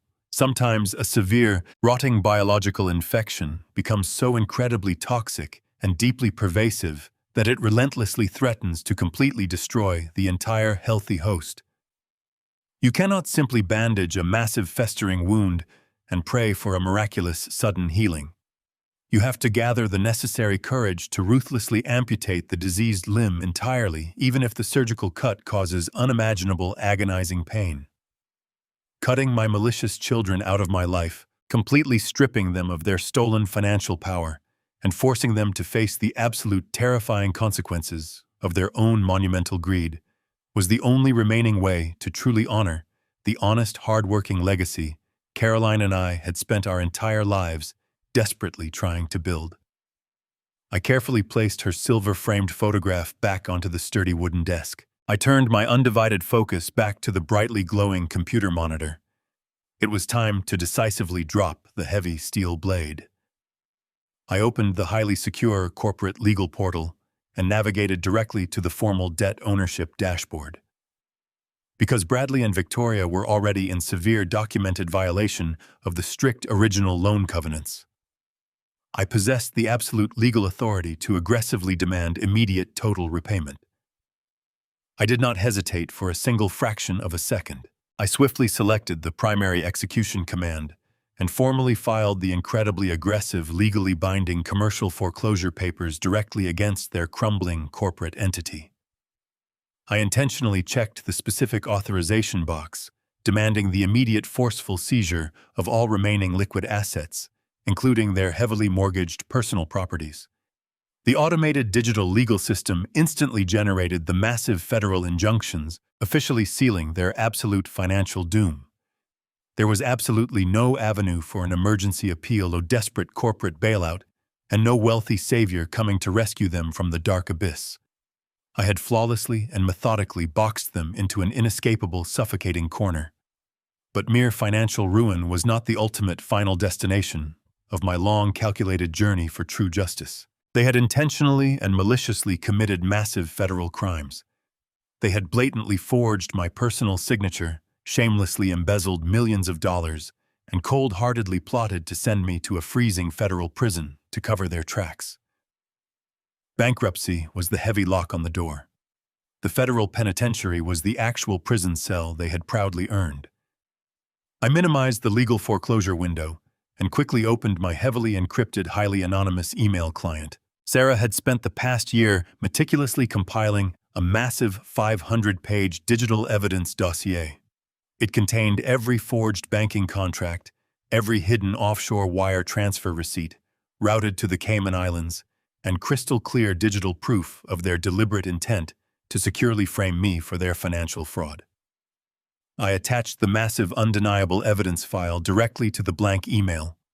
I firmly typed out the direct, secure contact addresses for the senior investigative directors at the Federal Bureau of Investigation Financial Crimes Division, located in downtown Seattle. I did not write a long dramatic message to the authorities. I simply typed one single condemning sentence clearly outlining the massive corporate fraud. I took one last steady breath, moved my cursor directly over the bright blue send button, and firmly pressed down without a single ounce of regret or hesitation. I sat absolutely quietly on the wide, sprawling wooden deck of my Costa Rican villa. The incredibly warm, beautiful morning sun bathed the lush tropical canopy in a soft golden light. A gentle ocean breeze rustled the broad leaves of the wild orchids I had spent the last year carefully cultivating. It was a picture of absolute, undisturbed serenity.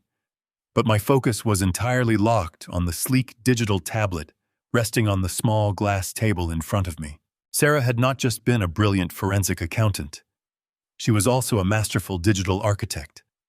During our frantic midnight infiltration of the corporate headquarters exactly 1 year ago, she had planted a highly sophisticated, completely undetectable backdoor program directly into the primary security mainframe of Harrison Logistics. It granted me unrestricted high-definition access to every single surveillance camera inside the massive Seattle skyscraper. I opened the encrypted viewing application and tapped the screen to bring up the live feeds from the executive floor. The silent black and white footage showed the usual morning corporate routine. Well-dressed employees walked briskly down the polished mahogany corridors, holding sleek coffee cups and thick financial portfolios. I watched Bradley step out of his private elevator. He genuinely looked absolutely undeniably dreadful. His expensive designer suit hung loosely on his shrinking frame, and his posture was completely defeated.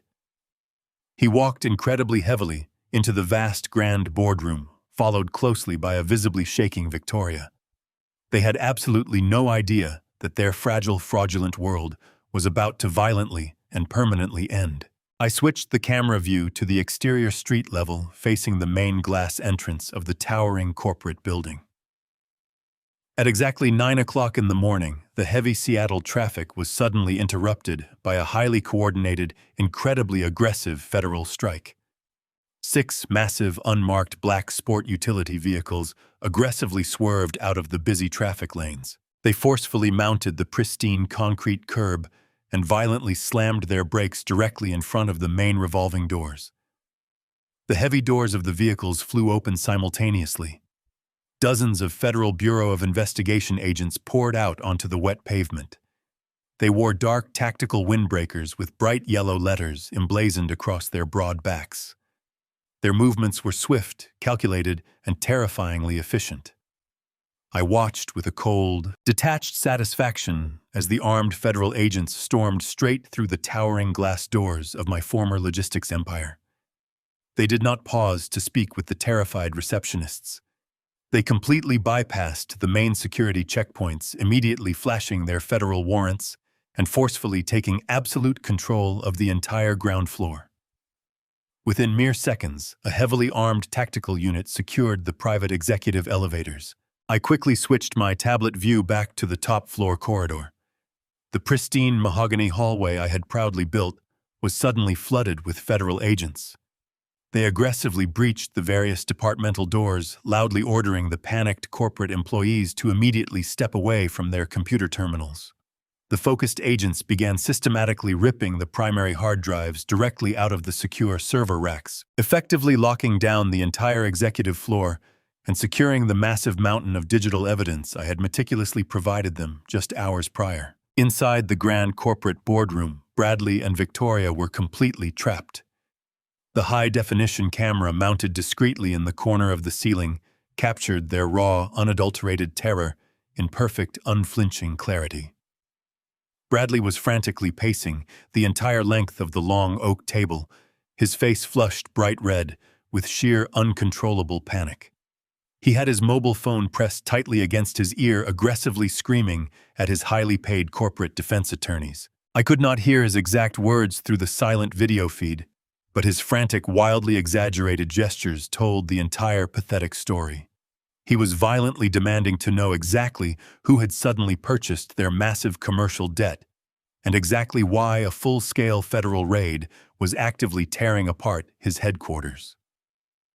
Victoria was sitting rigidly in a plush leather chair, her trembling hands gripping her hair in a state of absolute psychological collapse. The polished, elite corporate arrogance she had so proudly worn to her charity gala 1 year ago was completely gone. She looked exactly like a terrified, trapped animal, realizing the heavy steel cage door had permanently locked shut. She suddenly jumped up from her chair and rushed toward the heavy boardroom doors, desperately pulling on the polished brass handles. But the heavy doors were already firmly secured from the outside by the tactical agents. They were completely sealed inside the room, surrounded by the towering glass windows that offered a dizzying, terrifying view of the long, fatal drop to the crowded city streets below. Bradley slammed his closed fist violently against the solid oak table, his mouth wide open in a furious, desperate scream as his useless corporate lawyers inevitably told him there was absolutely nothing they could legally do to stop the aggressive federal execution. The heavy double doors of the boardroom suddenly swung wide open. A tall, incredibly stern-looking lead federal agent strode aggressively into the room, flanked closely by 2 heavily armed tactical officers. Bradley immediately froze in his tracks, his expensive phone dropping slowly from his trembling ear. Victoria physically shrank backward, pressing her shaking body firmly against the cold, far glass wall. The lead agent did not draw a weapon or shout any loud, aggressive commands. He simply walked directly up to Bradley with a cold, unwavering, and deeply intimidating professional authority. He reached into his dark tactical jacket and pulled out a thick, heavily sealed legal document. He firmly pressed the stark white folder directly into Bradley's shaking hands. I slowly leaned closer to my digital tablet, a profound sense of absolute poetic closure washing completely over my mind. I knew exactly what that specific, terrifying legal document was. It was not just the formal federal arrest warrant for massive financial wire fraud. Attached directly to the front page was the immediate, legally binding commercial foreclosure notice from my anonymous Delaware shell company. It was the absolute, undeniable proof that their entire fraudulent logistics empire had been completely and mercilessly seized by an unknown, faceless entity. I watched closely as Bradley's terrified eyes scanned the aggressive legal text. His jaw dropped in sheer horror as he realized his massive $15 million debt had just been weaponized permanently against him. Then his frantic, desperate gaze locked onto a single specific line printed clearly at the very bottom of the severe foreclosure notice. It was a direct international contact number explicitly listed for the anonymous corporate creditor who now legally owned his absolute ruin. Bradley's hands shook violently as he desperately raised his mobile phone. He frantically began dialing the unfamiliar international digits, blindly praying to reach a rational businessman he could somehow manipulate successfully, bribe, or pathetically beg for a desperate financial extension. I sat back deeply in my comfortable wooden chair on the sun-drenched Costa Rican balcony, quietly watching the silent video feed unfold. Exactly 2 agonizing, incredibly short seconds later, the heavy, fully encrypted satellite phone resting on the glass table directly beside me began to incredibly loudly and relentlessly ring. I stared at the vibrating satellite phone for a long, quiet moment, letting the heavy, persistent ringing echo across the peaceful tropical balcony.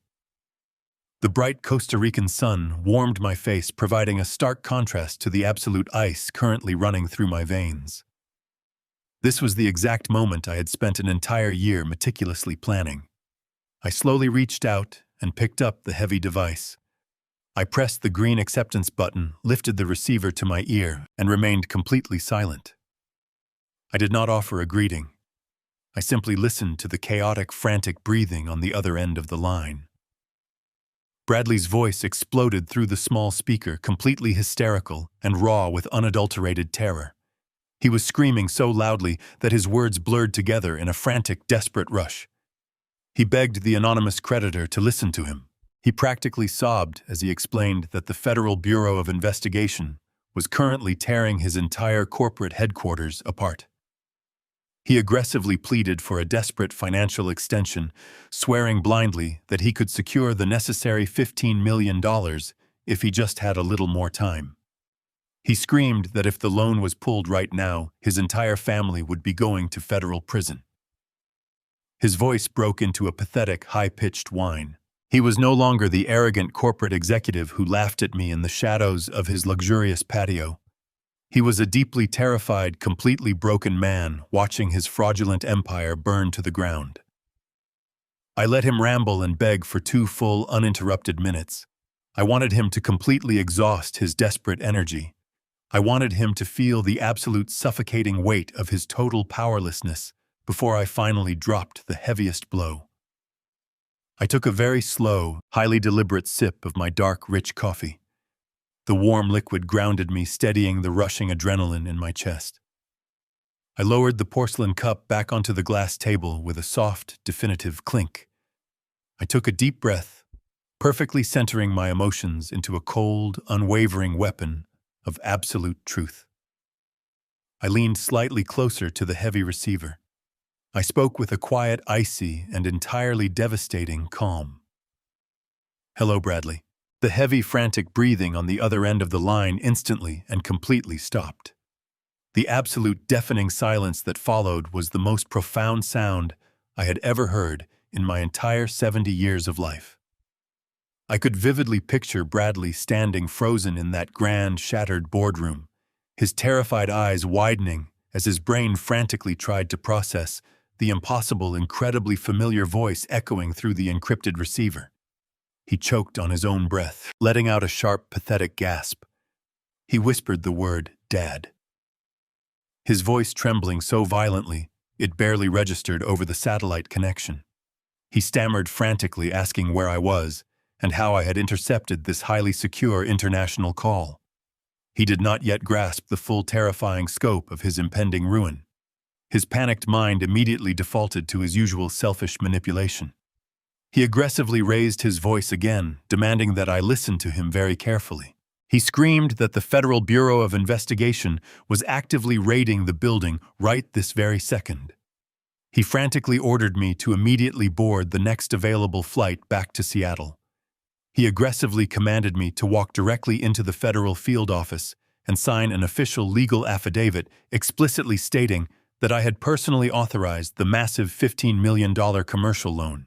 He completely bypassed any form of apology or basic human empathy.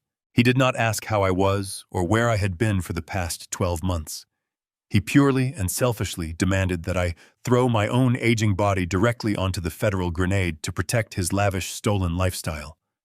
He sobbed loudly into the receiver, aggressively claiming that returning to take the fall was the absolute only way to save our family. He possessed the sheer, sickening audacity to invoke the sacred concept of family after intentionally framing me for catastrophic corporate fraud and plotting to let me rot in a freezing maximum security prison cell. The absolute depth of his blind entitlement was truly staggering. It completely validated every single harsh, unforgiving decision I had made over the past year. I did not feel a single ounce of paternal guilt or lingering sadness.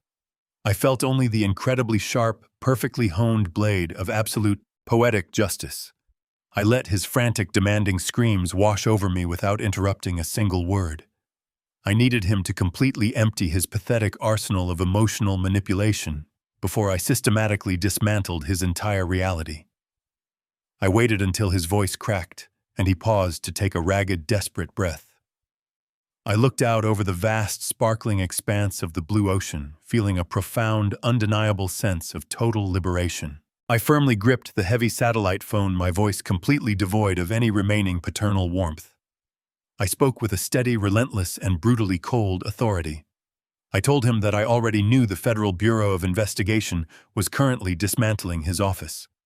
I knew the armed tactical agents were actively seizing the primary hard drives and aggressively locking down the executive floor. I explained that I knew absolutely every single detail of the highly coordinated raid because the anonymous private equity firm that had just legally purchased his massive toxic commercial debt for pennies on the dollar was actually me.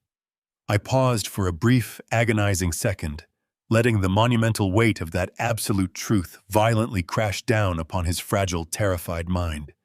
I heard a low, wretched whimper escape his throat as the undeniable realization finally took hold. He was completely cornered, but I was not quite finished delivering the ultimate final blow. I lowered my voice to a sharp, unforgiving whisper. I told him that buying his fraudulent corporate debt and legally forcing him into an inescapable total bankruptcy was merely a necessary financial precaution to securely protect my own personal assets. I then calmly informed him that I was the exact anonymous informant who had deliberately compiled the massive 500-page dossier of deeply incriminating forensic evidence. I explicitly stated that I was the one who personally hit the send button late last night, securely transmitting every single forged signature and every hidden offshore wire transfer directly to the senior investigative directors at the Federal Financial Crimes Division. I listened to his ragged, heavy breathing completely collapse into a state of pure, unadulterated shock. I had brilliantly and systematically turned his own malicious, arrogant trap directly back onto him. I had flawlessly reversed the roles, securely locking the heavy steel cage door from the absolute outside. I took one final, incredibly satisfying breath of the warm tropical air, staring beautifully at the blooming wild orchids. I held the silent, encrypted receiver firmly against my ear, completely ready to deliver the final, absolute closing statement that would permanently sever our toxic family ties and end our long, deeply painful relationship forever. This was the glorious, unyielding consequence of their monumental greed and their absolute, utterly unforgivable betrayal of my boundless love. The encrypted connection line remained completely silent for a fleeting moment, before absolute, total chaos suddenly erupted through the small speaker of my heavy satellite phone as the devastating truth finally hit him hard. I could hear the sound of Bradley physically collapsing against the heavy oak table in the grand boardroom. He let out a wail that sounded less like a human being and much more like a cornered, dying animal. He was violently hyperventilating, aggressively gasping for thin air as the monumental, crushing weight of his impending federal prison sentence finally destroyed his fragile, arrogant reality. I listened with a cold, detached, and deeply analytical satisfaction as the muffled, frantic voices of the expensive corporate defense attorneys echoed wildly in the background audio. They were desperately shouting confusing legal directives, frantically trying to establish some pathetic semblance of control over a rapidly deteriorating situation that was already lost. The sharp, heavy thud of tactical boots marching aggressively down the pristine mahogany corridor, right outside the locked boardroom doors, bled loudly through the audio feed, clearly signaling the undeniable approaching end of their logistics empire. Then the chaotic audio shifted violently. I heard a loud, desperate scuffle, the harsh scraping of a heavy leather chair being violently shoved across the polished hardwood floor, and the panicked, frantic sound of someone aggressively snatching the mobile device directly out of Bradley's trembling hands. A very shrill, incredibly piercing voice suddenly flooded the secure, encrypted connection. It was my youngest daughter, Victoria. My deeply treacherous daughter was sobbing so violently, so completely uncontrollably, that her desperate words were entirely tangled in a messy, pathetic web of sheer terror and absolute hysteria. She aggressively gripped the phone, crying out to me with a fractured, heavily trembling voice that foolishly sought undeserved salvation. She wailed, "Daddy, please, you have to stop this right now. We are your children. You cannot possibly do this to us. It was just a stupid, foolish mistake. We never actually meant to hurt you. Blood is thicker than water." Her frantic, pleading words were utterly and deeply repulsive to my completely hardened soul. She was desperately attempting to cleverly weaponize the very fundamental concept of biological family, shamelessly invoking the sacred familial bond she had so casually and maliciously discarded a decade ago when it no longer served her selfish financial interests. She cried louder aggressively, begging me to immediately call off the relentless federal agents, completely and utterly convinced that my old paternal love could still be blindly manipulated to fully shield her from the terrifying, severe legal consequences of her own monumental greed. I firmly held the heavy receiver directly against my ear, silently listening to the pathetic, crumbling facade of the little girl I had once proudly carried on my broad shoulders during warm summer afternoons. There was absolutely no lingering trace of the confident, sneering, incredibly wealthy woman who had arrogantly mocked my mere existence at her lavish high society charity gala just one short year ago.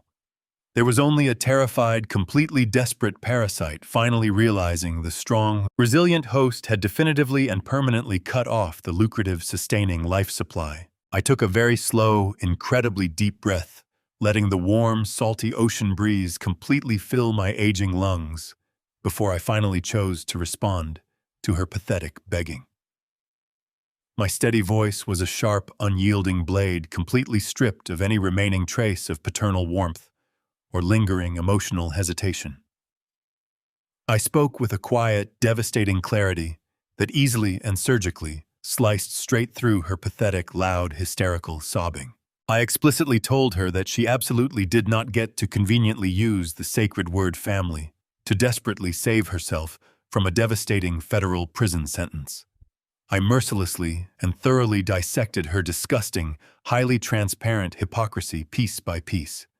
I calmly and coldly reminded her that shared blood certainly did not stop her from brazenly and illegally forging my personal signature on a highly fraudulent $15 million federal loan document. I sharply pointed out that biological blood absolutely did not stop her and her older brother from cold-heartedly planning to maliciously let me slowly rot and painfully die in a freezing, maximum security prison cell just to quietly cover up their massive financial crimes. I told her that exactly 10 long years ago, on the incredibly painful day her devoted mother passed away, she deliberately and callously chose to completely forget that I even existed on this earth. I vividly reminded her of the countless ignored holidays, the perfectly cooked but entirely empty dinner tables, and the silent, desperately lonely nights I spent faithfully waiting for ungrateful children who never once bothered to simply show up or call. I firmly told her I was simply honoring her long-standing, deeply established wishes by perfectly remaining the exact invisible, powerless ghost she always proudly wanted me to be.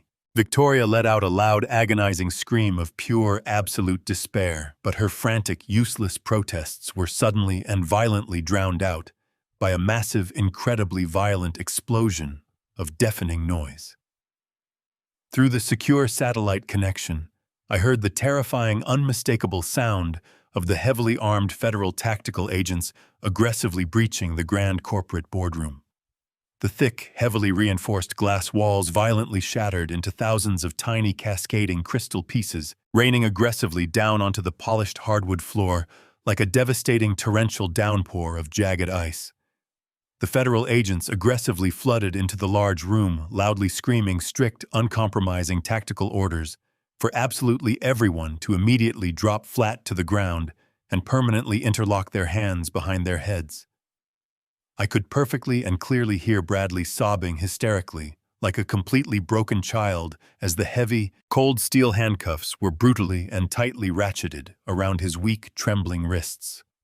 Victoria was aggressively weeping, her terrified voice completely breaking as she blindly and pathetically pleaded for any scrap of mercy from the cold, unyielding federal officers actively securing the volatile perimeter. Amidst the terrifying, incredibly chaotic symphony of their total, inescapable corporate destruction, I leaned slightly closer to the heavy receiver of my phone. I delivered the absolute, final, and entirely unalterable consequence of their monumental betrayal. My steady voice echoing exactly like a solemn, uncompromising judge, delivering an inescapable, permanent, and perfectly justified life sentence. I softly but firmly whispered, "I waited 10 long years for you at the lonely dinner table. Now you can wait 15 miserable years in a cold federal cell." I did not wait for her to offer a single pathetic response. I firmly pressed the red cancellation button instantly and permanently terminating the encrypted international connection. The heavy, chaotic, terrifying noise of the aggressive federal raid completely vanished instantly and beautifully replaced by the quiet, incredibly soothing, rhythmic sound of the crashing tropical ocean waves gently hitting the rocky cliffs below. I stood up slowly from my comfortable wooden chair, walked calmly and proudly over to the absolute edge of the sprawling teakwood balcony, and firmly tossed the heavy satellite phone far out into the deep, churning blue water below, silently watching it sink quickly and permanently out of my sight, forever, completely erasing them from my new life. The heavy splash of the satellite phone hitting the dark ocean waters far below my sunlit balcony marked the absolute definitive end of my previous existence. I did not stand there at the heavy wooden railing, mourning the tragic loss of my family, or weeping over the shattered fragments of my past. Instead, I simply turned around, calmly walked back into the quiet, reassuring comfort of my warm, tropical villa, and slowly brewed another cup of rich, local coffee. The quiet days and long weeks that steadily followed blurred seamlessly into a beautifully peaceful, highly structured routine of gentle gardening, deep reading, and completely uninterrupted golden silence. I purposely cut myself off from the frantic noise of the modern world, choosing to heal my deep psychological wounds by simply existing in the quiet, breathing present. Exactly 6 full months quietly passed by before I finally allowed myself to consciously look back at the massive, chaotic wreckage I had intentionally left burning behind me in Seattle. I sat down deeply in my comfortable leather armchair one incredibly humid Tuesday evening and carefully powered on my highly secure digital tablet. I bypassed my usual serene reading materials and navigated directly to the major international news networks. The highly publicized, incredibly dramatic criminal trial of the Harrison corporate executives had officially reached its devastating, highly anticipated conclusion. The sprawling, deeply complex financial scandal had completely dominated the Pacific Northwest business circuits for half a year, and the eager, ruthless media anchors were absolutely ravenous for the final devastating verdict. I watched the crisp, high-definition video feed prominently, showing the crowded, rain-swept steps of the towering federal courthouse. Bradley and Victoria were being aggressively escorted down the wide, wet concrete stairs by a dozen heavily armed federal marshals. They looked completely unrecognizable from the arrogant, polished executives I had last seen sipping expensive scotch in my dining room. Their expensive, custom-tailored designer suits and perfectly manicured, elite appearances had been permanently and roughly stripped away, completely, replaced by drab, shapeless, and utterly humiliating federal detention uniforms. Bradley kept his head bowed deeply, toward his heavily shackled wrists, his shaking shoulders slumped in a state of absolute total physical and mental defeat. Victoria looked entirely physically hollow, her dark, sunken eyes darting frantically around the aggressive mob of violently flashing camera bulbs and loudly shouting journalists exactly like a trapped, terrified animal, realizing there was absolutely no escape. The polished, incredibly serious news anchor's voice cut sharply and cleanly through the chaotic, loud background noise, officially and firmly delivering the severe, uncompromising legal reality to the watching world. Bradley and Victoria Harrison had been formally and unanimously found guilty on multiple highly severe federal counts of massive wire fraud, systemic corporate embezzlement, and aggravated identity theft. Because the ruthless federal prosecutors successfully and undeniably proved they had intentionally forged my personal signature to fraudulently secure the massive $15 million loan, the presiding federal judge showed absolutely no leniency or mercy. The heavy wooden gavel fell with a loud, resounding, and permanent finality. Both of my deeply treacherous children were officially sentenced to serve 15 consecutive years in a bleak maximum security federal penitentiary, completely and permanently, without the slight possibility of early parole. The comprehensive, deeply detailed news report did not simply stop at broadcasting the severe federal prison sentences. The hungry, incredibly aggressive journalists gleefully detailed the absolute total vaporization of the fake, hollow, and profoundly materialistic lives my children had so aggressively built. The exact moment the heavily armed tactical federal agents originally raided the pristine corporate headquarters exactly 6 months ago, the fragile, deeply shallow illusions of their absolutely perfect marriages instantly and violently disintegrated into thin air. The news anchor brightly and sharply confirmed that both Monica and Derek had immediately and ruthlessly filed for aggressive, highly publicized divorces. The very same smiling spouses who had so comfortably and lazily lived off the stolen, bleeding corporate wealth, the exact same superficial people who had arrogantly mocked my aging existence and gladly drank my expensive vintage wine completely and utterly abandoned my children the very second the fraudulent money supply permanently stopped flowing. Derek shamelessly held a crowded public press conference, explicitly and loudly denouncing Victoria, desperately and pathetically trying to magically salvage his own crumbling architectural career by claiming absolute total ignorance of her massive, systemic financial crimes. Monica quietly, swiftly, and selfishly fled the entire state, desperately attempting to forcefully distance herself from the catastrophic, incredibly humiliating public fallout that followed the massive federal raid. They rapidly scattered exactly like terrified, cowardly rats, frantically fleeing a rapidly sinking, heavily burning corporate ship. Bradley and Victoria were left entirely and profoundly alone to physically face the brutal, terrifying reality of their long, miserable federal confinement. Their vast, stolen, untraceable wealth was completely seized by the government. Their elite, impenetrable social status was permanently and totally destroyed, and their fake, fiercely loyal companions had instantly and brutally vanished into the cold wind. I calmly muted the digital tablet and gently set it down onto the glass table beside my chair. There was no lingering sense of paternal tragedy left inside my heart.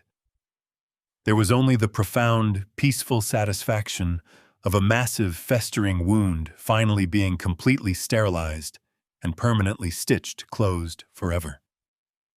A soft, familiar chime echoed loudly from the secure device. Sarah had just successfully transmitted a heavily protected digital file directly into my anonymous offshore inbox. It was the absolute final stack of corporate legal documents, requiring my ultimate authorization. While the federal authorities had thoroughly seized the fraudulent corporate assets and dismantled the illegal logistical operations, I still legally retained the absolute controlling, foundational equity of the original corporate structure of Harrison Logistics. I slowly opened the dense legal files and carefully read through the meticulous liquidation protocols Sarah had flawlessly prepared for my final review. By officially signing these specific corporate documents, I was permanently initiating the absolute dissolution of the entire remaining commercial entity. I was aggressively authorizing the immediate financial liquidation of every single remaining clean physical asset, every single massive steel warehouse, every heavy delivery truck, and every active logistical contract. I firmly picked up my sleek digital stylus, feeling the heavy, profound weight of my entire life's work resting completely within my aging, steady hand. I did not hesitate for a single fraction of a second as I smoothly and deliberately signed my true name directly across the bottom of the brightly glowing digital screen. I was completely intentionally erasing the massive, sprawling $60 million corporate empire that had ultimately and brutally corrupted the very vulnerable souls of my own children. I was intentionally permanently wiping the vast, towering company entirely from the face of the corporate earth, actively ensuring that absolutely nothing physical or financial ever remained of the deeply toxic, heavy legacy that had violently poisoned my beloved family. As the highly secure digital transfer protocol loudly beeped, officially confirming the permanent, absolute corporate dissolution, I slowly leaned back deep into my soft chair and gently closed my tired eyes. The heavy, suffocating dark shadows of the long, painful past were finally completely and permanently dead. The digital transfer was complete, but my work was not entirely finished. I opened a new secure video connection on my laptop. The familiar faces of Sarah and Thomas immediately appeared on the bright split screen.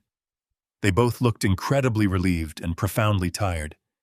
We had just successfully executed one of the most complex, aggressively ruthless financial dismantlings in modern corporate history. I thanked them both from the absolute bottom of my heart. I told Thomas his fiercely loyal friendship was the only reason I survived the initial devastating shock of the betrayal.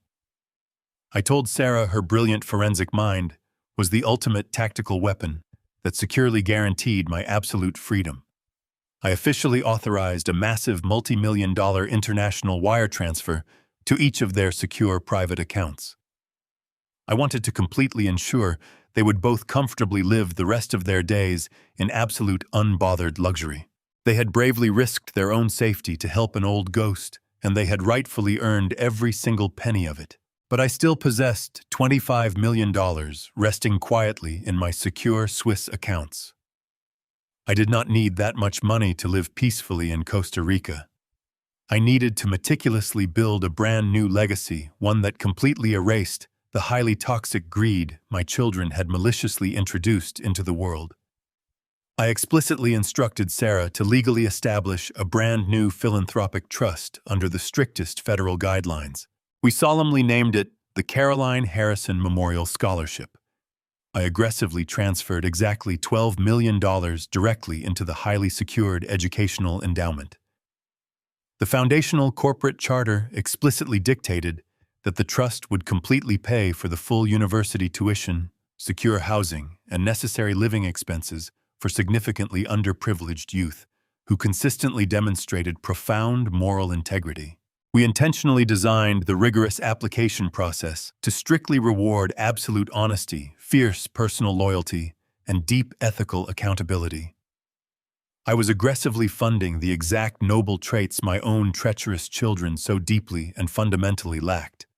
I desperately wanted Caroline's beautiful memory to be permanently associated with genuine, unadulterated goodness, completely and irrevocably washing away the terrible, filthy stain Bradley and Victoria had selfishly left behind. Sarah cheerfully confirmed the newly funded trust was fully operational. Thomas raised a quiet glass of scotch to the screen in a silent, deeply respectful salute. We exchanged our final, deeply emotional goodbyes, and I permanently closed the encrypted connection. I slowly stood up from my heavy wooden chair and gently closed the sleek laptop for the very last time. I walked out of the cool, heavily air-conditioned study and stepped directly onto the sunlit teakwood balcony. A gentle, incredibly warm tropical breeze swept smoothly through the vibrant green canopy, carrying the rich, salty, and wonderfully fragrant scent of the vast Pacific Ocean. I slowly walked down the winding stone path leading directly from my secluded mountain villa to the pristine, completely untouched white sand beach far below. The soft, incredibly warm sand felt beautifully grounding beneath my bare feet. I walked right up to the foaming water's edge, letting the gentle, rhythmic rolling waves slowly wash over my toes. For the first time in an entire agonizing decade, there was absolutely no lingering anger left anywhere in my weary heart. The towering, suffocating inferno of blind rage that had completely consumed me on that freezing, rainy night in Seattle had finally burned itself completely out. The bitter, agonizing sting of unrequited fatherhood was permanently and totally gone.